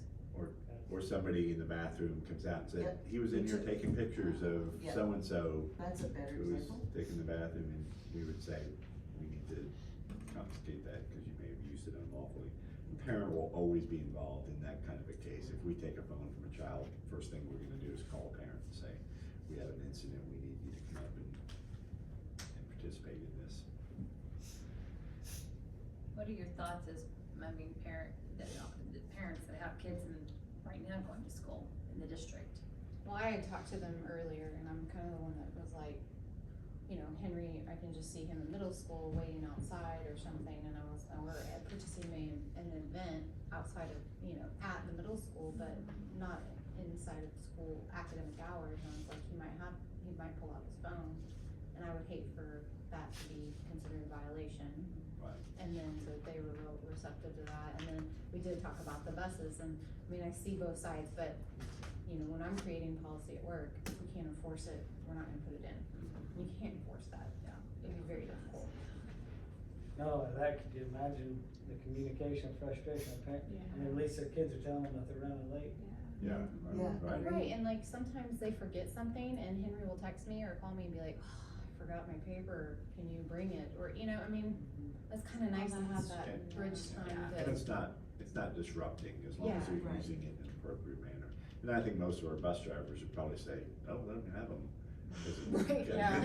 Keeps them quiet. Keeps them quiet and occupied. Yeah, I was glad it didn't say they can't have them on them, with them at all, because Right. just for emergency, we've learned through too many mass casualties that too many calls come from cell phones. But that will be one of the pushbacks we get from parents is how am I supposed to communicate with my child then if they have a doctor's appointment or this or that? They'll have to call the office. And just the old school way of calling into that classroom and letting them know that, you know, even if it's a message the child has to go to the office to get. But again, if we kept that open, there's no way to enforce it. Only when texting with mom. Pretty tough. Everyone's number is now saved as mom. Yeah, mom. They're all mom. No, mom's mom too. Mom, third grade. It's good. I think for me, it's like personally, it's like it gives my kid, it'll give her, my will be sophomore. I know it's ninth grade and under, but even my little guys, like it'll give kids maybe a break from screen time. But I like your message earlier just about how like social interaction has declined just because of phones. I do think the biggest is enforcing it from staff. I agree. Because my daughter, she'll text me, just this year finishing ninth grade, you know, she texts me, bring me lunch, or, you know, I'm like, you're not supposed to be on your phone. She's like, oh, we have downtime, we can get on our phone, Yeah, I know. you know, and I'm like, well, do something else, creative, like read, or Yeah, do something read fun, or something. just talk to people, like, you don't have to be head But I down, want you know. lunch. Well, and we're gonna have to make sure our teachers also aren't, if the kids are working on an activity in the classroom, the teacher's not up at their desk Yes. doing the same thing. Yeah. While they're on their computers or working in group, the teacher should be engaged with that classroom. So this will be, a shift for some of our teachers as well, and then our administrators are gonna have to follow through and make sure that we enforce it. It's not fair to expect students to comply with the behavior and adults behave differently. On the other side of that, I think we have a lot of teachers who have been asking for this. That, you know, Well, and I'm sure they see firsthand the the problems even with socially, not just, interrupting class. sure. Yeah. Are other school districts thinking about doing this? Have we? I think there's several that are thinking about it, or others have policies similar to what we have had, where they're manned during class, but it's based on teacher discretion, and that's the way our language was before, and as soon as you open it up to teacher discretion, you have no policy. It'd be like saying no gum chewing, other than up to the teacher. So the teachers have to comply 100% with it as well. I suspect when the policy becomes public and we announce those, that we will have some conversations with parents. And so we are developing a rather extensive list of, here are the consequences. It'll probably be different at the middle school level, but it will apply to younger students as well. So I know we have a lot of 5th and 6th graders with smartphones already that are gonna have to be moved off of those. What was the mindset of choosing ninth grade into that mix? Well, we were originally doing middle school and 9th grade. Said, I'd like to be part of that as well. It's a problem here. The only thing I have about ninth grade is that I don't know, it's kind of tough because that's the grade they're in sports and they're moving the most because they're not driving themselves, they're relying on their parents. Ninth grade's kind of tough, but. But they can go to the office if it's during the school day and call. They can. But walking from the ninth grade center to their sport, that's during A passing period. passing period. I don't know. or It makes walking it, to the high school. yeah, it makes it tough, cause they're more mobile than any other grade, probably. Just curious. It was really based on the site opinion that it would be good at their site. I mean, I I can see think, ninth I graders think taking their parent phones feedback out. is gonna be the most, I think parents are gonna struggle the most with the ninth grade. I don't disagree with that. Just because they're moving around with us. But not to, but I mean, if a kid's walking across the parking lot, is somebody gonna flag him down and be like, hey? Well, I mean, that's when they're Yeah, gonna that's bust them out, definitely, walking from 0 hour to Yeah. first hour, they're gonna be on their phone until they walk in the building. Right. But that's the deal, we're either gonna enforce policy or not. About the, if you need a, if we need to change the language to like, inside instructional hours, or, you know, for, I don't know, I mean. Well, that's the way it is now. It now says that you can use them during passing period and during lunch. And probably if you're a ninth grader, you need to use it, just ask your teacher, hey, I need to tell my mom. It'd still be breaking policy though, the teacher would have to break policy that we set. In real life though, a teacher would probably, yeah, go ahead and shoot a text, but it would be, And that's not a good policy if you have to break it. I don't know, just, Well, I was just curious if maybe we should It's really start- open for conversation. I mean, this is just what's for our site principals, cause we asked high school too, and they didn't feel like it was. I know, but. I don't know, I'm just I mean, talking ninth- out loud, I ninth feel like. grade is high school. Yeah, I think ninth grade is gonna be the tough part. I think eighth grade down, we can, I mean, that makes sense. I think ninth grade is a tough sell, but I don't know, maybe I'm not saying I think it shouldn't be on there, I'm just asking you guys what you think. Well, what we can do is we can, if the board is in agreement that it's more appropriate for eighth grade and below, we can change that language to eighth grade. And then Curtis can then enforce within his building Yeah. and say, you're not allowed to have them out. You know, we're not gonna monitor what happens as you walk to athletics or to your high school class, but Within the building. policy Yeah, higher in is the you're not building. supposed to have them out. That makes sense, just because if they're I remember, I mean, I don't have any kids in ninth grade center, but I remember my son had to walk from one end of the high school all the way back, and I mean, that's. And they'll be doing a lot more walking once the new building's Yeah. open. Lydia, do you have any thoughts, or? I have so many thoughts. I really don't know. First of all, I trust Curtis tremendously, and I know he knows his staff well. And I don't know how deeply they've discussed this. I do believe the ninth grade teachers, in general, would like to see the cell phones. They'd like to be part of the band. I believe they think, and I don't mean any disrespect in any of the perspectives, but my bias is they would like to see the ban because it makes it easier for them to enforce a ban than it does to enforce the existing cell phone where I'm gonna be the bad guy, but the next class isn't, and then the other teacher lets you, and then, so I'm not saying that's right, I'm not defending our current practice, because the truth is we should be enforcing our current policy, which means every teacher can say anytime the phone's out, that's not supposed to be out. But the reality is, they don't have that, and I don't think they feel like they have strong backing to do that. That does not mean we have to go all the way to banning them at ninth grade to give them new backing. We can send we can do a separate campaign basically for the ninth grade center that both supports the teachers, informs the parents, and sets a new baseline with the old policy, the old expectation at ninth grade. And then hopefully, reinforces to teachers that they can indeed and should enforce what we already have. I believe they just feel like they haven't had much chance. I think they feel like they're swimming upstream for two reasons. Culturally, it's such a hard sell, right? Phones are out. So selling the cell is really hard because phones are just so normalized everywhere in our world. So teachers would currently, I think, feel the pressure to go with the flow and not enforce something that's not a ban. Ban is black and white, right? So I think that gets easier. However, I fully believe Curtis will come up with a plan. I think he'd meet with his site council and design it with their input on how to help them enforce that. Because we don't want our administrators, in my opinion, we don't want our administrators to now spend all day, every day, working on cell phone policy, enforcing that. But we do need teachers to consistently enforce it, no matter which way we go, right?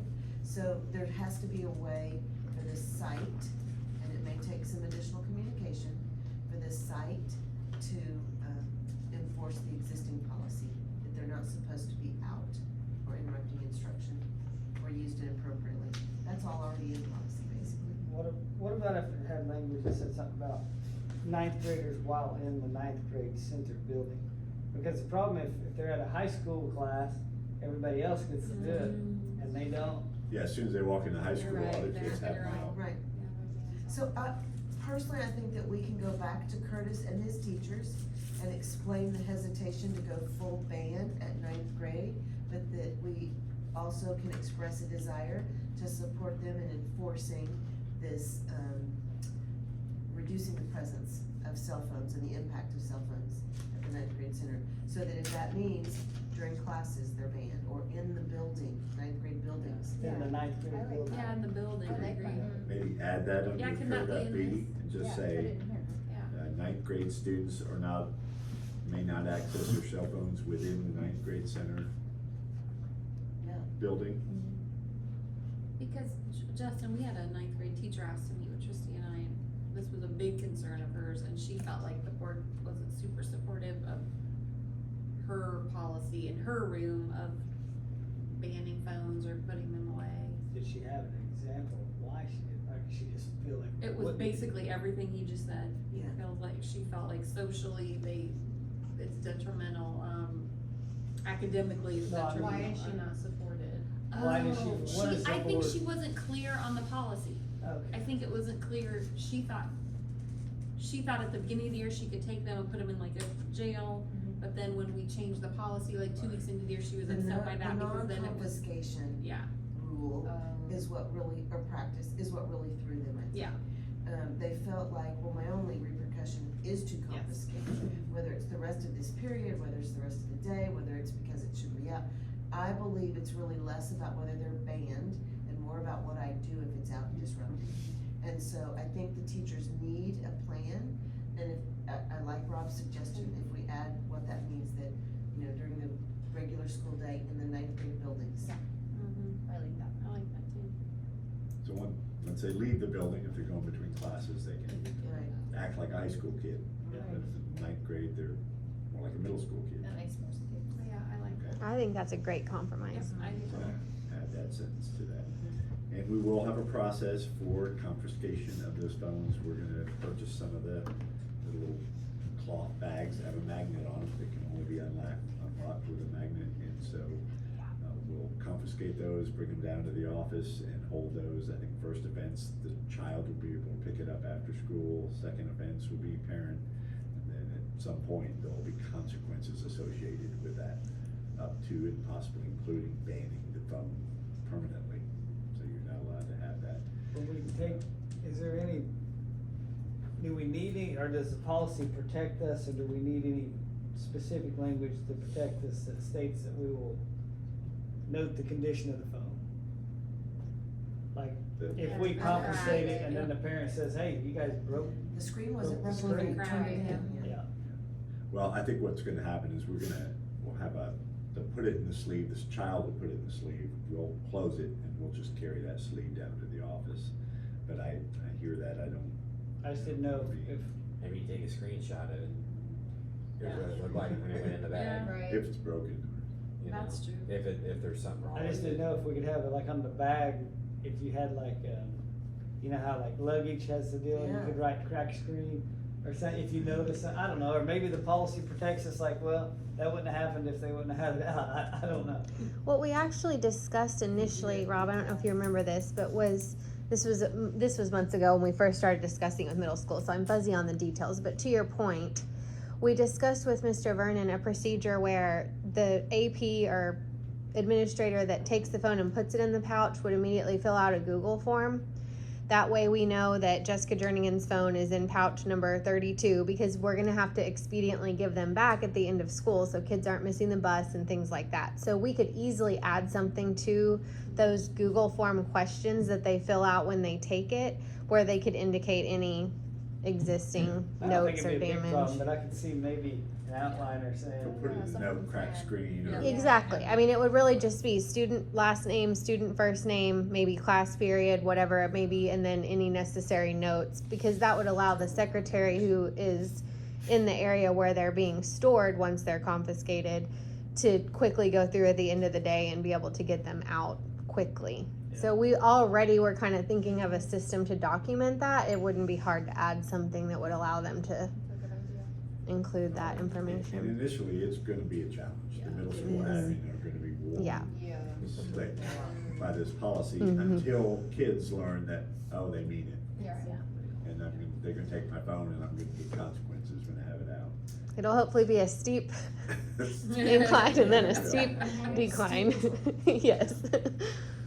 So with the exception of adding, watches up on top and then adding a sentence to paragraph B defining 9th grade cell phone usage, are there any other changes that the board would like to suggest? There's just one typo in B. When it Poses. That's, yeah, that does poses threat, so just take out does. Okay, that makes sense. Okay, does pose a threat, right? Does pose, yeah, there you go, does. The one on the campus. Does poses threat, we want to be grammatically correct. It's right up there, Ron. It's That's correct weird. on this one. Oh. It just says that poses a Oh, threat. I must have made this copy There's before I no corrected does. it. Grammarly kicked in after you made your copies. Sometimes Grammarly fools you. Mhm, yeah. It needs to be fixed. Wait a minute. Wait a minute, I didn't mean to say that.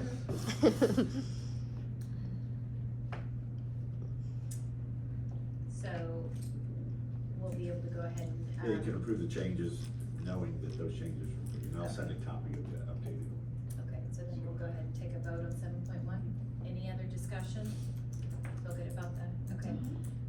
Justin? Aye. Matt? Aye. Amanda? Aye. Julie? Aye. Chair votes aye. Ready for some emails, Yeah. especially when school starts. 7.2, discussion of possible board action to approve 2 additional contracts for statewide commercial cleaning company for the administration building at a rate of $90 per night for floor cleaning, stripping, and sealing services at 5 buildings for a cost of $29,310. Do I have a motion? I'll make a motion, we approve 7.2. Second. Okay.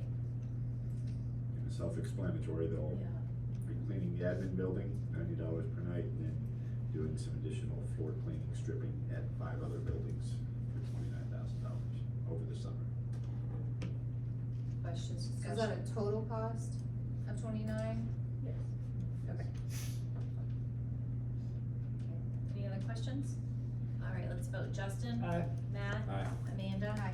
Julie? Aye. Chair votes aye. All right, so 7.3, discussion of possible board action to approve a Highland Dairy as the child nutrition, the lowest responsible bidder for dairy products for the 2024-2025 fiscal year. Do I have a motion? Make a motion, we approve 7.3. Second. So 7.3 through 7.5 are all similar. We go out to bid each year and then. And we only have one bidder for dairy every year. Highland's the last one standing, so. All right. All right, any questions about dairy? True life? Okay. True life, or true, what is it? Oh, you gotta vote. All right, Matt? Aye. Amanda? Aye. Julie? Aye. Chair votes aye. You forgot Jess. You forgot You Jess. vote. Oh, you did? Oh, okay. Yeah. Oh, I didn't hear him. I didn't hear you. He just started before his Oh, name was he's called. Meeting's going long. It's past my bedtime. Okay. All right, 7.4, discussion of possible board action to approve US Foods as the child nutrition lowest responsible bidder for prime vendor services for 2024-2025 fiscal year. I'll make a motion, we approve 7.4. Second. Okay, questions? All right, so Justin, would you like to vote? I would, aye. Matt? Aye. Amanda? Aye. Julie? Aye. Chair votes aye. 7.5, discussion and possible board action to approve Frontier Produce as the lowest responsible bidder for the child nutrition produce products for the 2024-2025 fiscal year. I'll make a motion, we approve 7.5. So many. All right, questions on produce? All right, Justin, you can vote. Aye. Matt? Aye. Amanda? Aye. Julie? Aye. Chair votes aye. All right, so 7.6, discussion and possible board action regarding declaring items as surplus to be disposed in accordance with the state laws of Oklahoma. It's, Do I have a, I'll make a motion, we approve 7.6. Second. okay, Looks like a lot of math textbooks that yes, we're getting rid of. 94 pages of items from a library that they're cleaning out. all right, okay, let's vote. Justin? Aye. Matt? Aye. Amanda? Aye. Julie? Aye. Chair votes aye. All right, so human resources, 8.1, discussion of possible board action to approve any resignations submitted after the agenda. Yes, ma'am, we have one Okay, from Counselor West Intermediate, Ashley Yancer. okay, Ashley Yancer, so Will accept her resignation. we will accept her resignation, but we still have to vote. You take a motion, Okay. or you make a motion that we're gonna, Okay, make a motion, take a motion that we accept Accept. Ashley Yancer's resignation. Second. Okay? All right, let's vote. Justin? Aye. Matt? Aye. Amanda? Aye. Julie? Chair votes aye. All right, so, 9.1, discussion of possible board action to go into executive session to discuss a pending state investigation where disclosure of information would violate confidentiality laws, section 307, and to discuss the evaluation of the superintendent. Section 307 on the 7th, okay. Do I have a motion? I make a motion, we approve 9.1. Second. All right, Justin? Aye. Matt? Aye. Amanda? Julie? Chair votes aye.